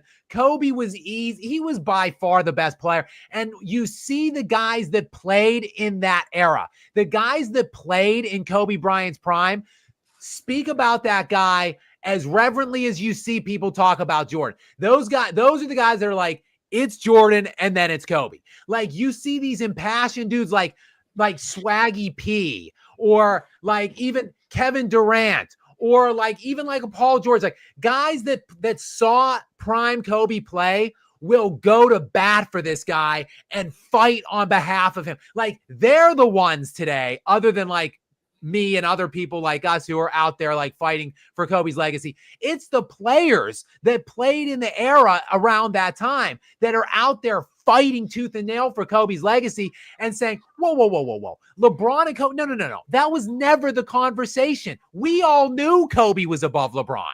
It's the media that is spinning this shit constantly from the beginning and still now. It's the media that keeps inserting LeBron into it. I remember growing up, of course, Jordan was Jordan, but I remember a lot of the times, you know, me and my friends being like, I can't believe we got Kobe right after Jordan, right? That's how good Kobe was. Like, we're never going to get Jordan again, right? You're lucky to get Kobe. You're so lucky to get Kobe. And you're going to talk about this thing about in the moment, not cherishing things, right? I always remember thinking like Kobe was, we are so lucky to get someone half as good as Kobe to come after Jordan, right? I always remember thinking that. Cash Super Chats for $4.99 says, great show, gentlemen. I appreciate all of your channel's content. Thank you, Cash. Thank you, Cash. Well, Appreciate you. Dr. No says, at what point did these LeBron James fans think he passed MJ?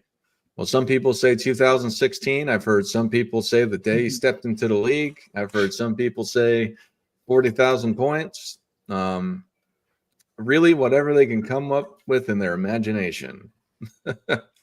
Yeah, it's a great point. We know, I'd say the best jumping off point, like Dart alluded to, would be 2016, because that's when LeBron thinks he became the GOAT. So typically the LeBron stand boy jock sniffers just parrot his every little thing and whim and whatever, and push out his propaganda. So I would say probably 2016 is a safe bet when he won his third championship, when they beat the Warriors that year, and when Kyrie Irving had 40 points in 2 of the last 3 games and hit the game-winning series clinching shot in Game 7 at the Oracle. That's when I became the GOAT. That's when LeBron became the greatest. Cash, just because he just did this as well for $4.99, says love the channel. Unsure who you directly super chatted either of those two, but yeah, thank you, Cash, whoever you are. Appreciate you, Cash. Yeah. Hey, can I entertain Uncut's question? What the anti-LeBron media outlet is? Is there an anti? He needs to pay. No, you can. Yeah, go ahead. No, yeah, I'd like to know who is supposedly out there crapping on LeBron James. I mean, there should be at least one just to make things interesting. And we can't even get one. Do we count YouTube channels? Like, would he say someone like no people with like or something? Yeah, would he say someone like that, or what he's trying to say? That's an interesting point, Airways, that you bring up, and I want people to understand something. When they talk about Michael Jordan, and they talk about, now you hear a lot of excuses for the media coverage or social media and some of these kinds of things. I want people to think about this book called The Jordan Rules. There was an actual book called The Jordan Rules. And I want people to understand in that book what was going on and what was being written. They were trying to paint this picture of Michael Jordan in a negative light as far as his leadership style and the way that he interacted with his teammates, almost to a degree where it could have torn the Chicago Bulls apart when they were trying to go on a championship run. So, sometimes people will say that, oh, Michael Jordan, everything was always great for Michael Jordan, this and that. How many times did they get on Michael Jordan for gambling and all these kinds of things that, Michael Jordan was doing? That was not illegal. He wasn't breaking any team rules or doing anything wrong, but yet they were always scrutinizing what Michael Jordan was doing, because everywhere that Michael Jordan went, this man had a crowd around him. I don't think anyone understands. These guys, they don't know what it's like to actually be Michael Jordan in the 90s. This man couldn't step foot anywhere. So everywhere he went, the eyeballs were on him. He was being judged. He was being scrutinized. And in that book, The Jordan Rules, they talked about many internal things that was going on behind the scenes that maybe Michael Jordan said or maybe he didn't say. So there have been many times that, like I said, there were reporters asking these guys tough questions in the locker rooms. Now the reporters can't ask the tough questions. It's almost as if these guys censor, or they're allowed to screen which reporters are allowed to come in and ask them these questions. And then what happens when they get asked hard questions? They get attitudes. They start to act like, wait, why are you asking me these questions? Or why are you criticizing or critiquing me, man? They asked Michael Jordan many hard questions. I remember Michael Jordan being asked about Mahmoud Abdul-Rauf in the locker room. They're asking him about Mahmoud Abdul-Rauf and him not coming out for the national anthem. And Michael Jordan, once again, having that burden as being the face of the league. And Michael Jordan stood in solidarity and supported Mahmoud Abdul-Rauf. He didn't say, no, next question, I have no comment. He spoke up on behalf of Mahmoud Abdul-Rauf and said, I thought in this country we're allowed to believe in any kind of religion and things of that nature. So once again, he didn't, try to shield or once again act as if, hey, why are you guys asking me this question? He took that burden on and, like I said, stood up for someone. Scap, what if KG didn't join Boston and had a no trade clause? Steph, what's up? For $199. Steph, thank you very much. I recognize Steph. He is a frequent commenter on my videos. He's there early and often when I release them. Thank you, and thank you for the super. I appreciate you.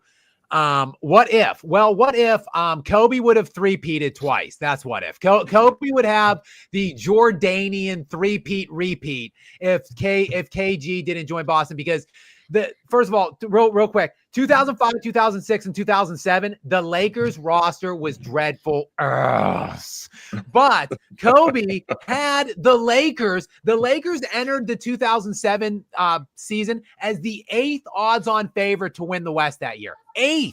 That's how bad that team was. But Kobe had that band of garbage with like 20-year-old Andrew Bynum as his second best player as the 1 seed in the Western Conference when Bynum tore his knee for the year and went out. And in desperation, as a response to Bynum's injury, the Lakers made the Pau Gasol trade with like 36 games left. And the Lakers went on that improbable run to the championship.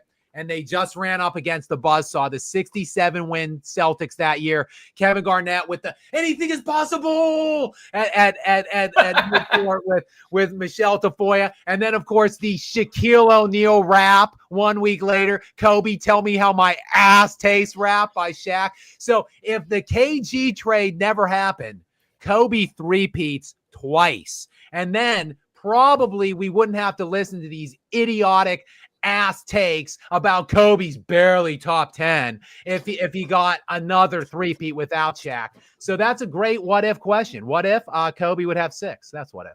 Just from the media perspective, I find that fascinating. Whether you like Kobe or not, the fact that LeBron leapfrogged Kobe, despite still to this day not having accomplished as much as Kobe, would Kobe's 2 three-peats have been the difference maker? I mean, they kind of demonstrated that they were willing to overlook Kobe. I mean, I think they leapfrogged Kobe's 5 rings back when LeBron didn't have any. Pretty much. I mean, and definitively at 2, when he got 2 in Miami, for sure, people were like, oh yeah, LeBron's better than Kobe all the time. What? Like 2 chintzy ass super team rings somehow passes Kobe. It's just insane. It's ridiculous. Scap, I thought you were talking about Jason Tatum for about 5 different things that you were talking about. Anthony Negron for $2 says Larry Johnson grandmama ads are really famous too. Robin, you got something to say about that real fast? You're muted. Oh, yeah.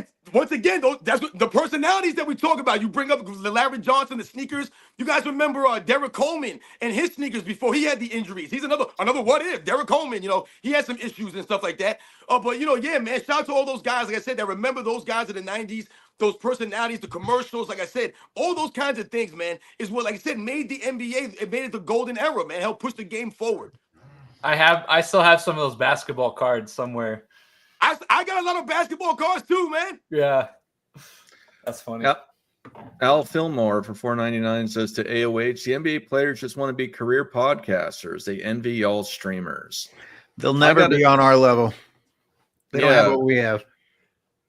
Yeah. I mean, listen, like I said, Nick, you brought up a good point right there, Nick. When you bring up basketball cards, for example, let's think about this and be real here. This is what I'm talking about. This is how we started out.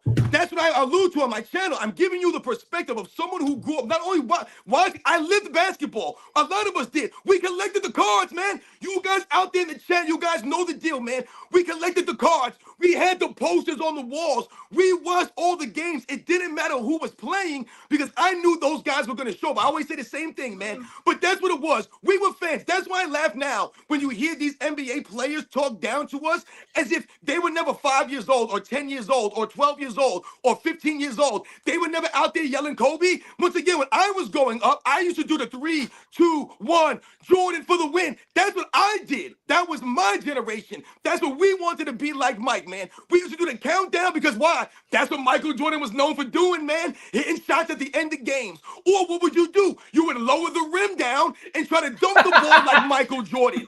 You guys know the deal. You know what I'm talking about. That's how these guys inspired us. Maybe you wanted to dunk the ball like Dominique Wilkins. Maybe you wanted to do other things. I want to just talk real quick about Allen Iverson. When you think about Allen Iverson Hall of Fame speech, and you think about the things he said in the Hall of Fame speech, man, he's painting you the picture of the inspiration, man, that I'm always telling you guys about. What did he say? He said, oh, you wanted to rebound like Charles Barkley. You wanted to be dominant like Shaq. You wanted to be able to dribble, and be past and like Isaiah Thomas and Magic Johnson. But he said, I just wanted to be like Mike. That's what he's talking about. All those guys inspired him in a different way. They inspired different people in different ways, man, which helped push the game forward, man. I remember doing the Reggie Miller. He'd face the opposite way and watch the clock count down. He'd be like at the 3-point line. He'd just dribble. And then 3, 2, 1, he'd turn around. He'd shoot like a last second shot. And ever since I saw that, I did that all the time. See, Nick? Yup. Yeah. So, Robin, you're just talking about AI. So I skipped to the Thomas Miller show. He said, what if AI had more help? Thank you, Thomas Miller. Man. That's another one. it's crazy because when you think about Allen Iverson, man, he was one of those players where like he had the gift and the curse, you know. Sometimes I would say that for Kobe Bryant. He had the gift and the curse where sometimes you couldn't get Kobe Bryant to pull it in a little bit and not be Kobe Bryant. It's the gift and the curse. Allen Iverson the same way. When you talk about how he was successful or when he was successful is when they had to really build a team specifically around him to do the things that he really just couldn't do. And when you talk about the gift and the curse, to me, Allen Iverson was kind of his own worst enemy in the regard that, to me, he had the cachet and the stardom to be one of the great leaders in the history of the NBA, but he just never really wanted to, and that was never really his personality and his style, and that's not a knock on him. But to me, if he could have been a greater leader and taken that more of ownership on, maybe him and Larry Brown could have, made a more of a combination and made it last longer, and that could have helped him be greater. Allen Iverson always came off to me like Jamarcus Russell. Y'all ever heard that story of Jamarcus Russell where his coach told him to watch the game film and it was like a Disney movie just to see if he would watch it? Yeah. And he came back like with notes or whatever or something like that. And the coach was like, that, Nick. What the fuck, man? Allen Iverson reminds me of that guy. He just wants to go out and play. Like I'm not interested in play calling. Just set me a pick or whatever. And I'm just here to ball, which you love and you can also hate at the same time. Ben's Nabs super chats for $6.99, 51st state of the United States dollars.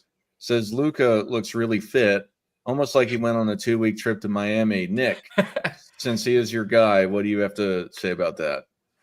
Yeah, so I think the Luca being out of shape is a little overhyped in terms of his body form. I think that's always a little overplayed. However, I do think he needs to build up his stamina. And the way he plays, he's got to figure something out to kind of take a little less punishment. I don't know what that is or how he figures that out, but we'll see, man. I do think something is wrong with his knee. One of his knees, I think it's been bothering him for like 2 years now. We'll see what happens. I don't know. Luca sometimes does look like he is laboring quite a bit. Even if the he calf looks like, too, Nick. He's even had if he looks like pervasive he's in calf shape. issues as well.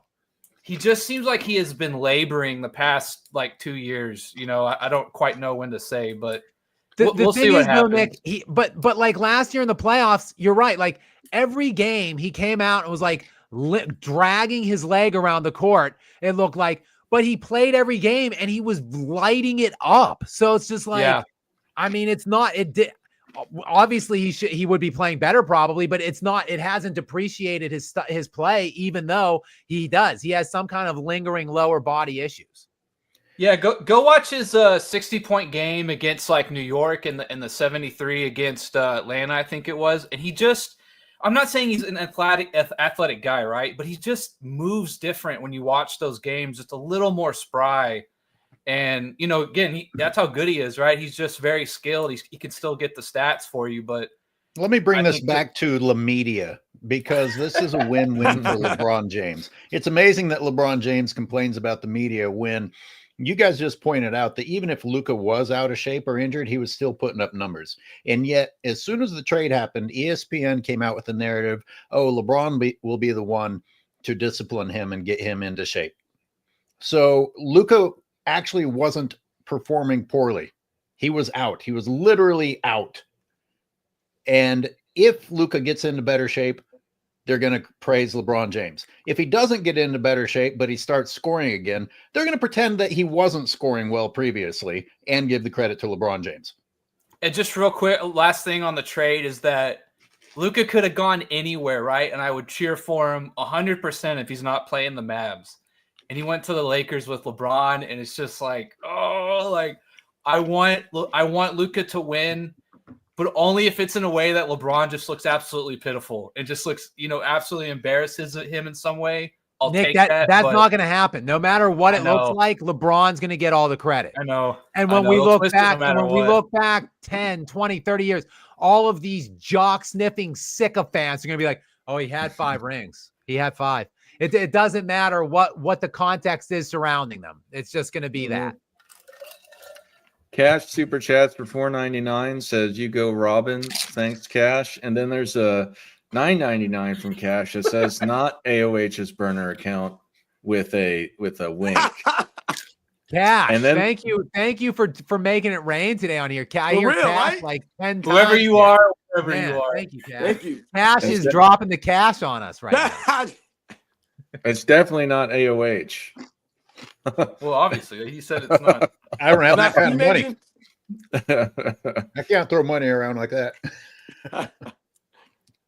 And then Cash also said that I need to get monetized. But Wavy Thomas for $2 says I yelled LeBron when I shot a air ball. For $2. Thank you, Wavy Thomas. That's what I'm talking about.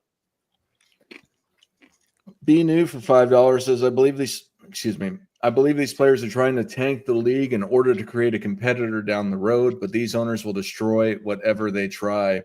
There was that news article that who was it? Rich Paul or Maverick Carter was trying to Maverick Carter, was trying to get a competitor league down the road. And I know I talked about it. I don't remember if it was on this show, but I thought it'd be ironic that the guy, that it's just a bait and switch that LeBron is like, yeah, this league sucks. Yeah, this league sucks. And then he starts his own league. And then, it becomes absolutely amazing. I think it would be pretty ironic and pretty funny. I don't think like a player-driven league will be good long-term, in my opinion. I think that's just too many cooks in the kitchen. You know what's really weird about the quote unquote tanking, or let's think about trust in the process. I mean, they tanked for consecutive years, quote unquote tanked for consecutive seasons, all in the hopes to build a dynasty down the road. And things actually were working out for the Sixers. They actually got high draft picks. They got some guys. They got the dudes. They got Markel Fultz and they got Joel Embiid, right? They got Ben Simmons. They got all Butler. of these guys trusting the process, but somehow, some way, what are we looking at now? We're looking at a laughing stock of an organization that's probably even further away now than they were before when they were starting the process. You put all of your chips on the line with Joel Embiid and Paul George. That's who you riding with? Them guys with that track record? Who the hell's in charge of these teams? When you think about signing someone like Paul George, I think all of us, that's a great one right there. I think all of us could agree that before the season, we could have said, Paul George ain't playing worth a lick this season. He ain't going to be worth a damn this season. I told people on my channel, he's not worth my YouTube channel, Paul George, this year. Are you kidding me, man? But that's who they signed this year. They have Quentin Grimes, man. What are you talking about? Once again, he wouldn't be out there scoring 40 points, AOH, if Paul George and Joel Embiid were out there and he was actually playing the damn role that he's supposed to be playing. They didn't just sign him. They gave him $50 million a year. Yep. This is how I felt this entire 76ers year. That's me right now after the Luca trade. No,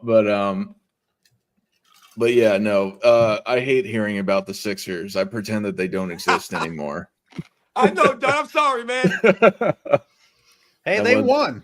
They beat the Warriors last night. Maybe Paul George really did just take some time off from podcasting to focus on basketball. It was so generous of him to pay attention to his real job. They might win but 30 Butler games. didn't play last night. Remember, the fake alpha Jimmy Butler had to sit out for whatever reason last night. Interesting. Ellen Hitzman for $5 says, will hard evidence of LeBron's PED use come out after he retires? And if so, how do you think the media and his fans will respond to it? Won't matter. Excuses, justifications. That's a big what if. That is a big what if. I just have a feeling no. I feel like if that was going to happen, the time to it almost sounds like this is almost like a blackmail tactic or something. I think that would have already happened while LeBron has the most to lose, if that makes sense. Unless he's paying him off until he retires and he says, all right, I don't care.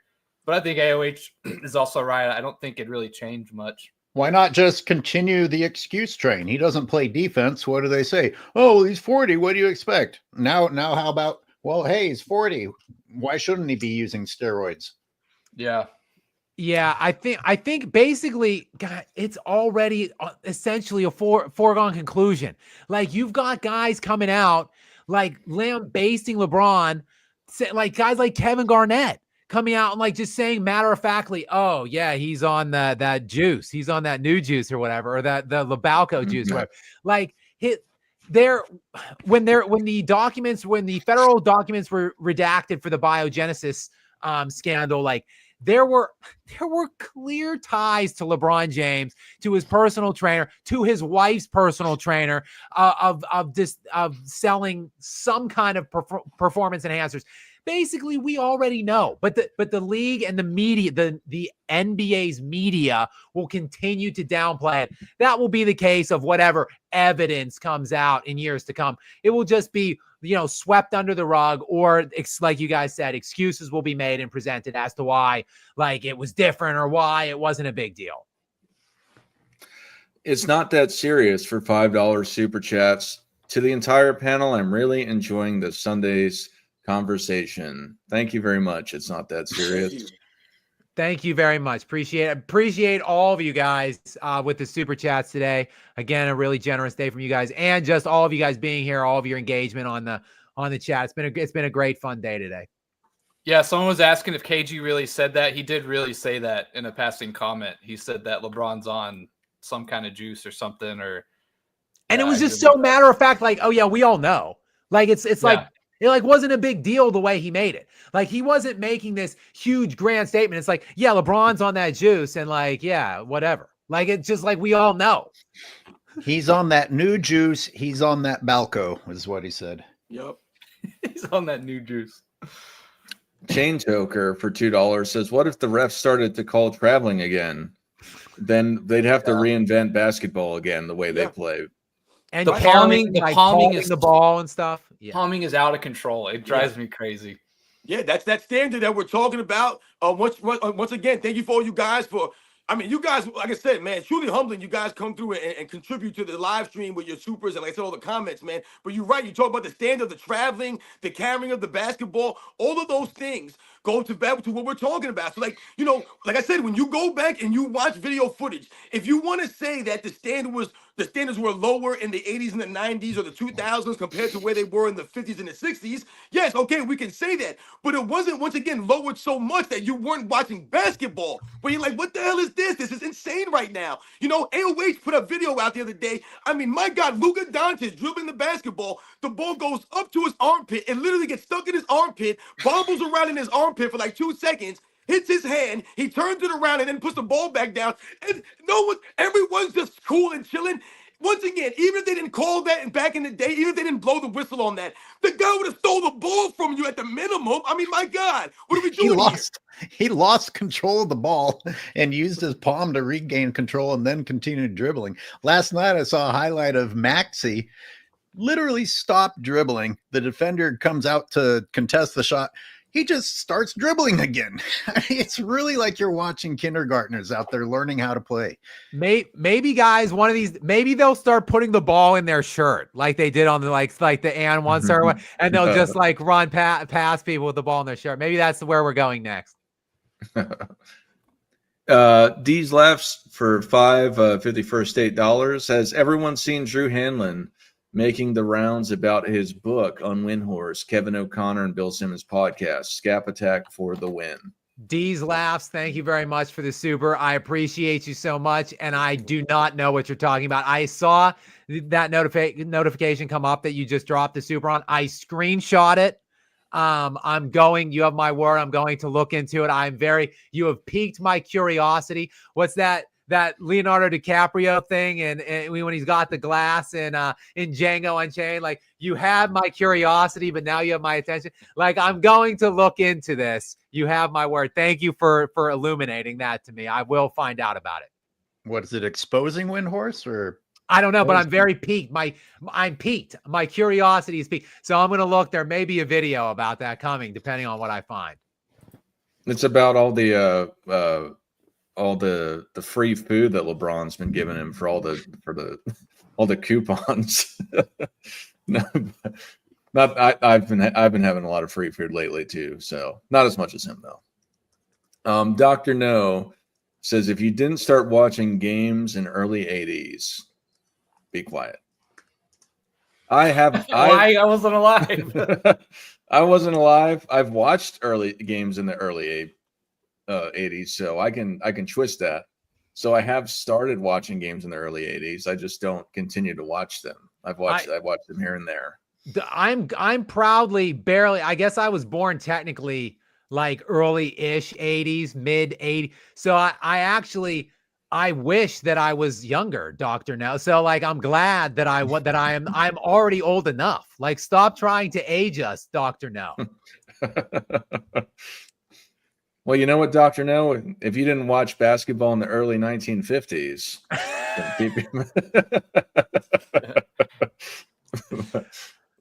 established 1981 for $5 says, even if LeBron's championships are sus, 2 of 4 in Miami was a failure. Draymond suspended, everyone hurt in 16. Bubble ring. Fantastic point. Established 1981. Thank you for the super chat. Thank you for the fantastic comment. Yes, those all 4 of LeBron's rings aren't even good. Like it's insane that like he only has 4 in 22 years and they're not even good. Yep.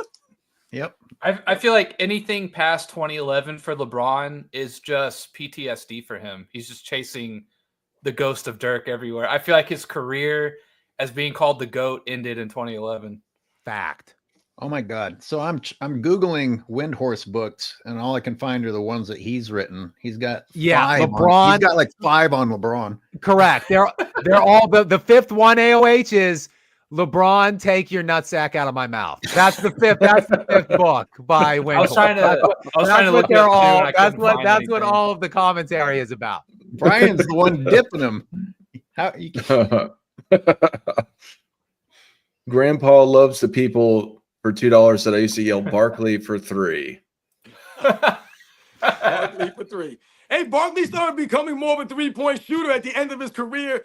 So, maybe he's joking around, but you can actually say that. Whenever I'd block someone's shot at the trash can, I'd yell Dirk. Is that because Barkley was expanding his game, or is it because he was getting old, fat, and lazy, chucking up threes the way today's lazy players do? Tomato. I think absolutely. I think it's part of the expanding game. And also, like you said, if you think about Charles Barkley, and like we mentioned, he played 82 games one time in his NBA career. And why is that? Not because he was low managing, or things of that nature, but Charles Barkley dealt with a lot of injuries in his career. Also, he dealt with a lot of weight issues in his career, gaining weight, losing weight, gaining weight, losing weight. So Charles Barkley was one of those guys, once again, the personality of Charles Barkley. But these are unique situations. So once again, it doesn't hurt the NBA because of all the other great things that Charles Barkley did. But his game was obviously, like I said, evolving.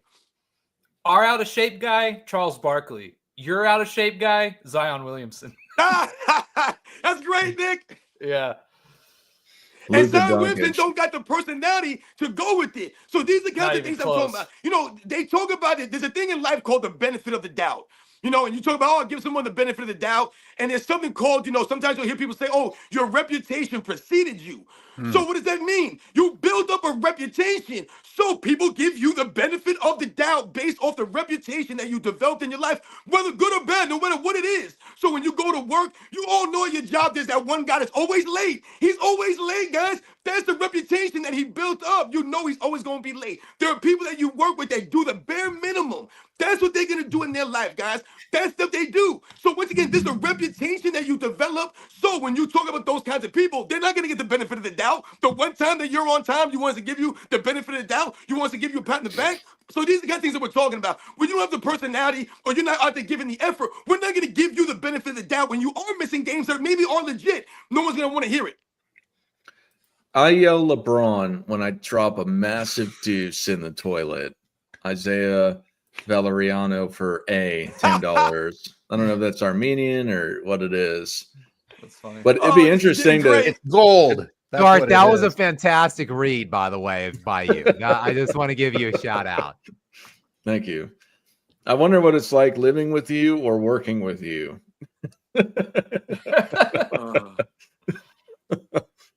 But thank you, Isaiah. Insane. But look, this is real, though. Those are real statements. Because you know what that's showing you? That you really can't come up with anything. Because we're the LeBron James fans. We're the LeBron James fans. Hey, LeBron James fans, Drop $1.99. Drop a special. And you guys tell us, what do you yell with LeBron James? What is he inspired to do? When you go to the driveway or you go to the playground, you go out there and you play, what does LeBron James make you do out there? What do you go out there and do for LeBron James? Do you lower your shoulder into somebody? Do you flop and They fall? punch a little kid in the roll around face and on the hold way your to the head? rim. Do you blow in your hands? And everybody's Robin. like, yo, what are you doing, man? Stop blowing on your hands in the corner. Robin, when you demand that the other best player on the court is on your team, that's when you yell LeBron. No, you yell LeBron when you take a massive deuce in your toilet. That's what you yell. I mean, think about it. Do you yell at your teammates? Do you literally think about it? You ever go to the playground? Are you going to be that guy at the playground that's blaming everybody else you're playing with? Yo, guys, come on, man. You guys got to get out here and get together. I'm out here by myself. No, you know why? Because everybody else, someone's going to punch you in the mouth out there. Somebody, because you know why? LeBron James is the guy that will tell everyone else to do their job when he's not doing his job. You can't be that guy out there on the basketball court. It's when you airball a free throw. That's when you're LeBroning. Christoph, for $2 Canadian, LeBron has hijacked the league to his detriment. Facts. Christoph, thank you. Man, Canada's in the house today, guys. We've got a lot of Canadian influence in here. Thank you, Christoph. And thank you, Canada. Canada Great national anthem, by the way. Love that anthem. I mean, do you yell LeBron when you fake read a book? Yo, LeBron, let me show you how to fake read a book. Like, what are you doing out I was there? gonna say, give me a Yo, book if you're report on the combing like first non-existent page hair, of you could yell LeBron, like when you're just brushing your bald head. Christoph also, since it was right back to back, says the defense for PD will be everyone's on it. Right. I have a hot take. I think over 50% of professional athletes are probably on some kind of thing. Oh, by the way, what's with Portis? Or was it Portis that got tested and busted? Yeah, He's out. Yeah, 25-game suspension apparently. How are they testing him and not the most obvious user of drugs in the league? Because they don't want to, AOH. It's a rhetorical question. Yeah. If you ever look up the testing protocols too, they're like very open book. Oh, like you get a heads up, or if you get one in the season, you know you're not going to get another one. They're just so loose, and in my opinion, if we're going to count things like Adderall or something like that as like a performance enhancer, it's like something like that. I think a lot of guys are on something. You know, that's just my 2 cents. Well, they all cycle on and off of it. It's what is it? They call it a drug test is an IQ test essentially. They're all on it. It's just, are they on it when they're supposed to be? And like you said, the open book of the NBA. And I don't know the details behind it, but just with any business, you're not going to try and knock off LeBron James, who's the face of the league per se. You know what's really weird, man? We're talking about these kinds of things, man. You're talking about chemicals and things of that nature.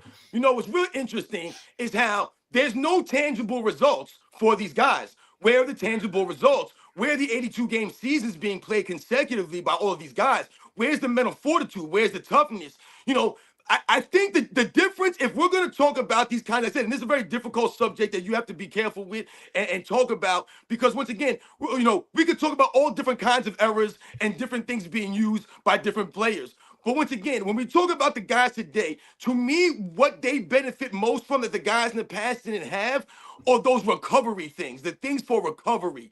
So if there were guys, let's say in Major League Baseball that were doing steroids, we all know guys in the 80s at NFL, these guys are juicing up. We all know about a lot of those guys. But why was that for? That's for the strength of it. That's what they're trying to do in some of those sports. These guys want to hit home runs. They want to hit the ball. It's about the power that they can get. When you talk about a sport like basketball, being stronger doesn't necessarily make you better, or having more power make you better necessarily. But what will you benefit from in an 82-game schedule? The recovery from these things, the back-to-back games. Anyone that's played basketball knows the next day your knees are on fire, your ankles hurt, your feet hurt, your back hurts. These are the kinds of things that happen as you get older in life. That's why we say if these guys are playing basketball in their 30s and they're playing a game, the next day to have to play that game at a level like that again, that's difficult to do. But that's what makes them great. That's what makes them professionals. That's why they get paid the money. It's not easy. You're never going to be 100%. So if they're taking drugs or things of that nature for the recovery aspect, then okay, let's say they're doing that. But then why are they complaining about playing the back-to-back games? Why are they not playing the back-to-back games? Why are they not there every single night? So once again, I used to tell people all the time, back in the day when I was growing up, the 80s and 90s, steroids was a big thing. But why? Because bodybuilders and guys of these kinds of, you wanted to look like Arnold Schwarzenegger or Sylvester Stallone. So you wanted to juice up like these guys when I was a kid, right? They were big time, man. I still love Arnold Schwarzenegger, a lot of those guys and what they meant to our childhood because they inspired us not only for the muscles, but to exercise and do these kinds of things. But when you're taking steroids for those kinds of things, it's different. And once again, we talk about the negative side effects that it will have on you and what it's doing to a lot of these guys. So are they taking these things and this is why they can't play the games? Because it's affecting them in that way. Gentlemen, I'm going to have to get going soon, and we've got a lot of super chats still. So what I'm going to do for the super chatters and for the people that you did super chat for the channels, they may want to go back and answer everything in more detail if they like. What I am going to do for this show, though, is I'm going to flash your super chats as we discuss the higher paid ones. So for anyone that's done the $9.99 or above, we'll talk about them, and otherwise I'm going to flash these. But Dave, you're going to have the last one of this because I put this up first. So he says the NBA has changed. Dave super chats for $4.99. He says the NBA has changed. Moving screens, players carry on every possession. The traveling zero step, baby foul calls on to bail stars out. Yeah, I think that's well said. Does anyone else have anything to?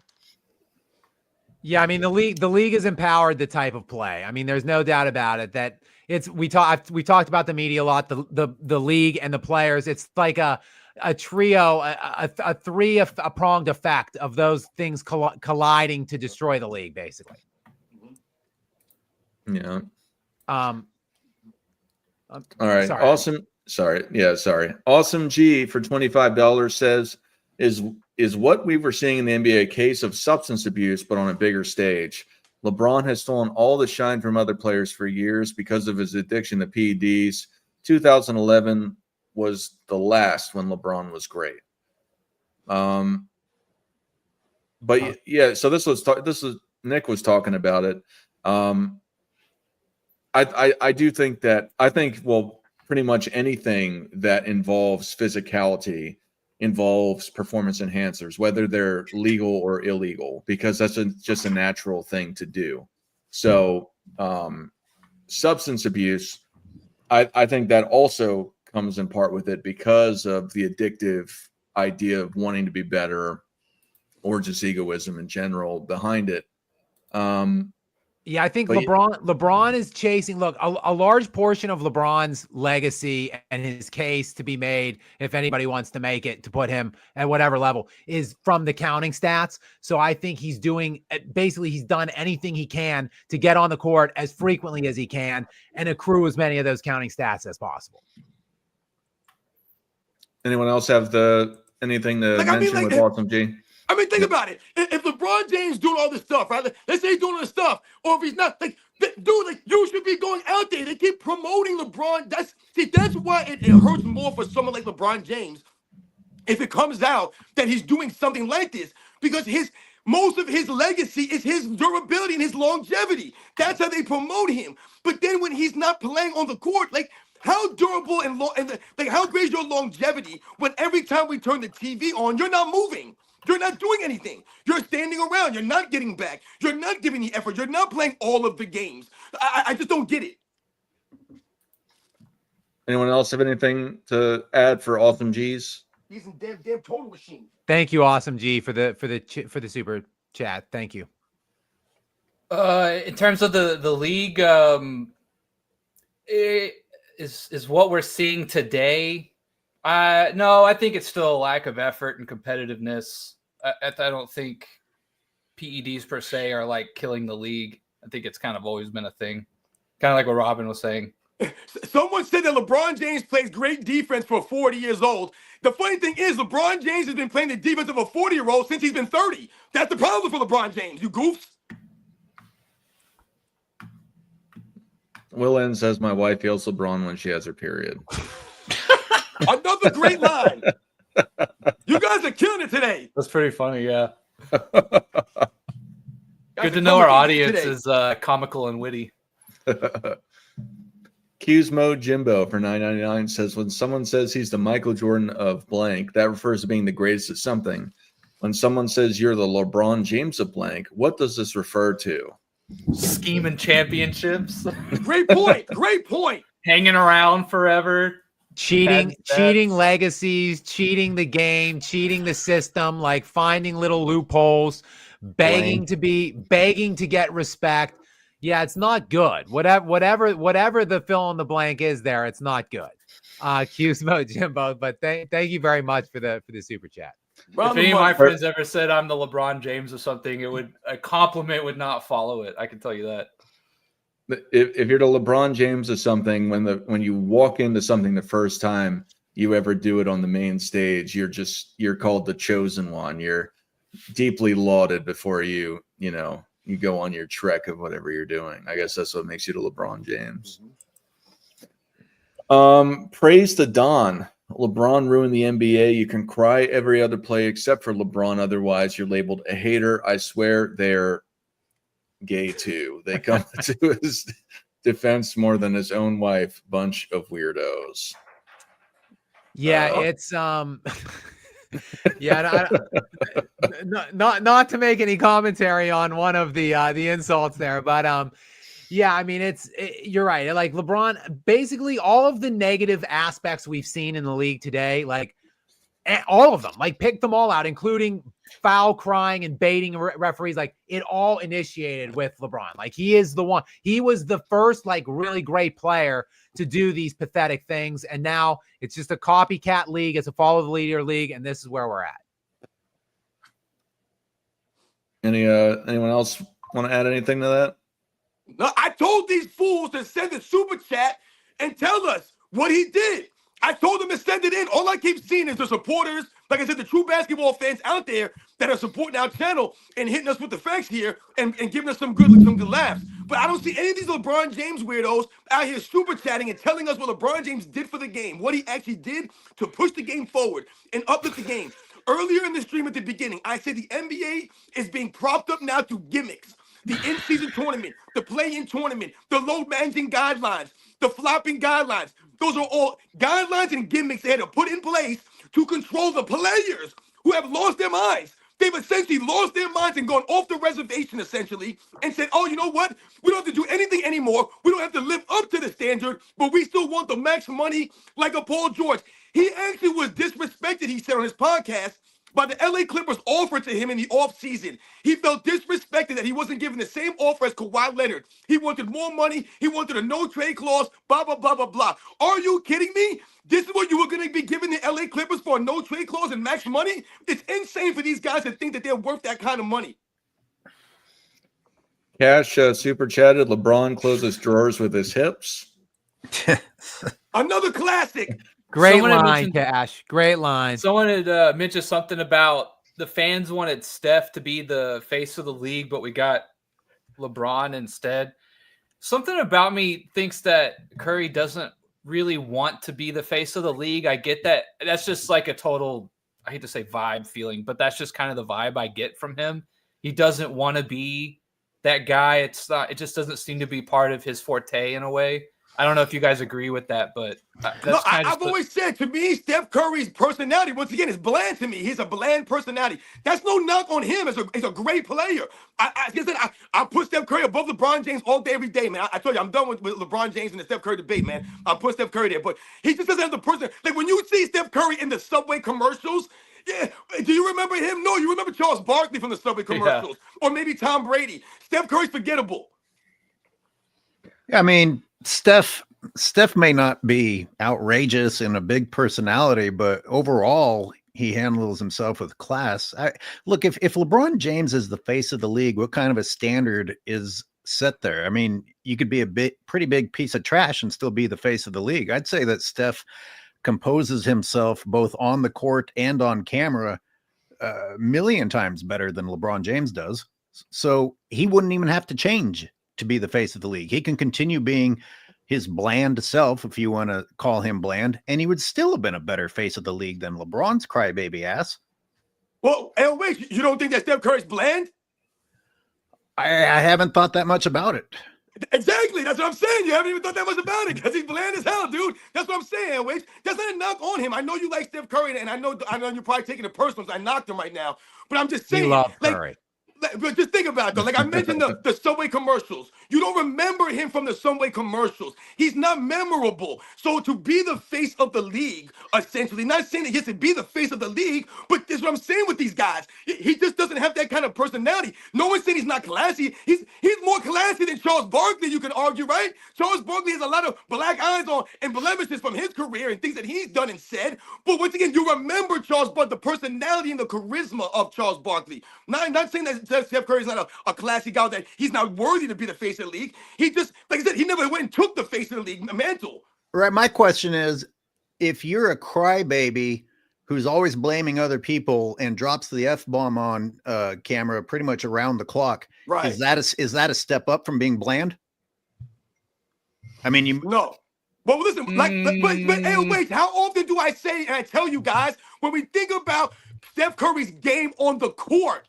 We're not talking about Steph Curry's game on the court. We're talking about the personality of him. Steph Curry's game is not bland. LeBron James' game is basic, boring, and bland. Nobody wants to go watch LeBron James. They'll go watch Steph Curry. You'll go pay and watch Steph Curry because his game is like that. But the personality, I've never said LeBron James got a great personality, but he's being marketed because he's the chosen one. That's why Steph Curry came in with ankle problems. So he didn't even come in with the ability to really say, oh, we're going to market Steph Curry, because people didn't even know if Steph Curry was going to make it for 3, 4, 5 years down the road. Remember, they really were worried about his ankles. He had to get those special ankle braces made because he was having problems with his ankles when he came in the league, Steph Curry. when you got a LeBron James in the league, so I have to be thankful for someone like Steph Curry who just isn't disgusting like LeBron. I mean, it's like we demand to have over the top WWE characters, even as we're complaining about the NBA being the WWE. I mean, should Steph Curry have declared himself the greatest of all time after the 2022 chip? I mean, that would be him acting like the face of the league, and that would be disgusting, and that would make him unlikable. I'm not saying he should be something he isn't. I just say, like, I just don't get that feeling from him that I'm not saying he's not worthy of it or anything like that. It's just I don't get the feeling in him that that's what he wants, right? Like, but when you guys say that's what he wants, what does it even mean to be the face of the league? If LeBron James is the face of the fucking league, it doesn't mean anything.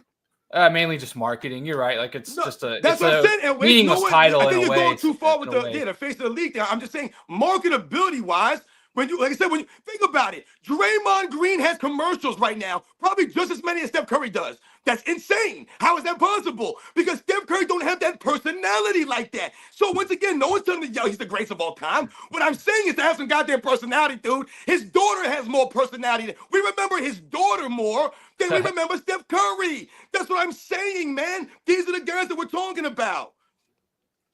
Gentlemen, I think it's time to shut this down. Or, well, I have to shut it down. But this show has been awesome, man, for real. It has. We could have done super chats, I think, for over 24 hours straight if we kept rolling on that. We didn't even really have time to shit on Channing Frye. Yeah.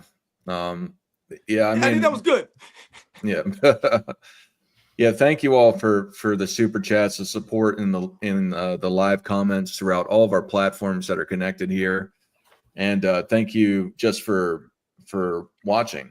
And I'm going to come back like 4 or 5. This is my coming back from my second retirement. I retired in August of last year. I'm going to have to retire again for a little bit longer. I'll come back, and then I'll probably have to do that again for quite a while because that's the nature of my job.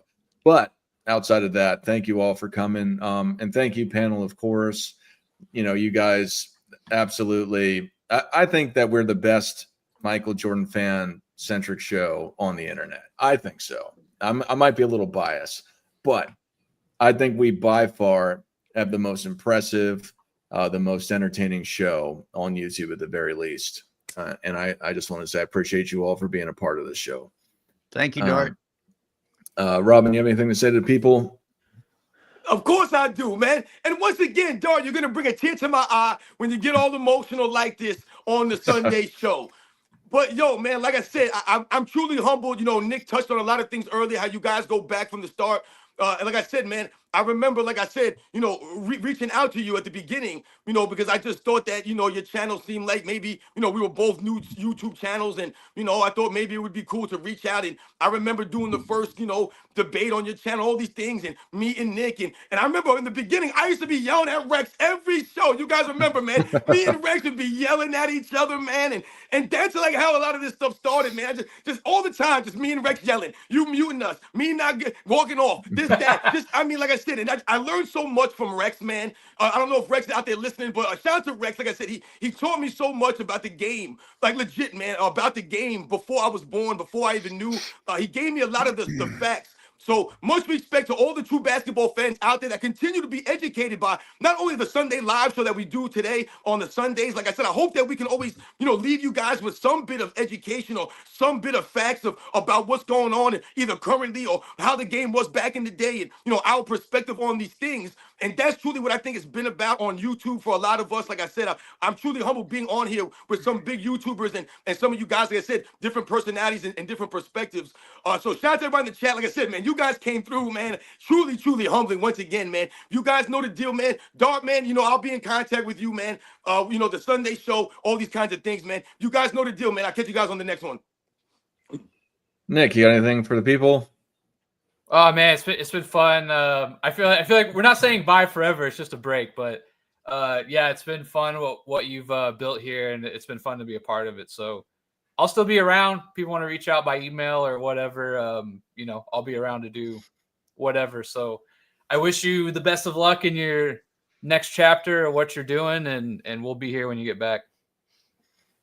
Absolutely. Hey, wait, you got anything? It's been a pleasure. Be safe over there. We'll see you when you get back. Absolutely. Mars is pretty dangerous. Scap Attack. Do you have anything for the people? Yeah, thank you guys so much for being here today. All the super chats were greatly appreciated. Your engagement, activity.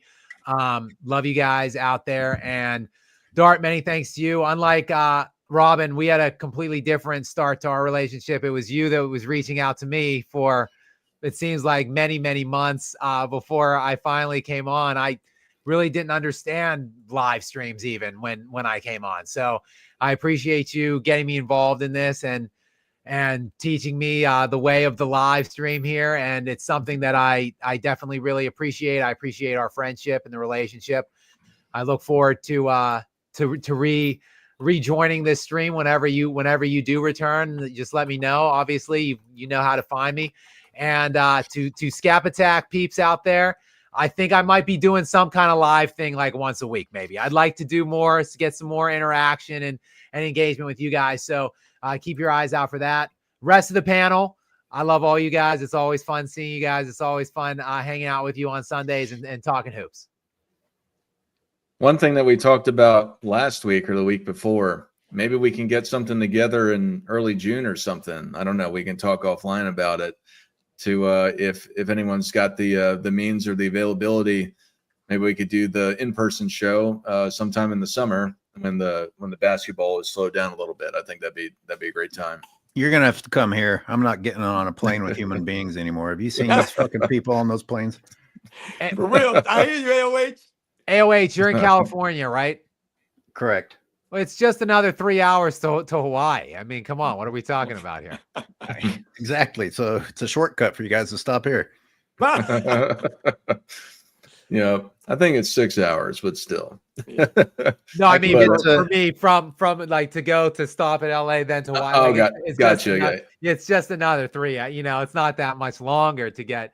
But yeah, I'm down. You just keep me posted on dates or whatever, and I will find a way to make it happen. Awesome. That would be cool, man. Yeah. All right, everyone. Thank you again for joining, and I hope you have a fantastic day. I'll catch you sometime at the end of May, and I'm not going to keep rhyming, but I just want to let you know that I appreciate all of you and that Michael Jordan fans are the best.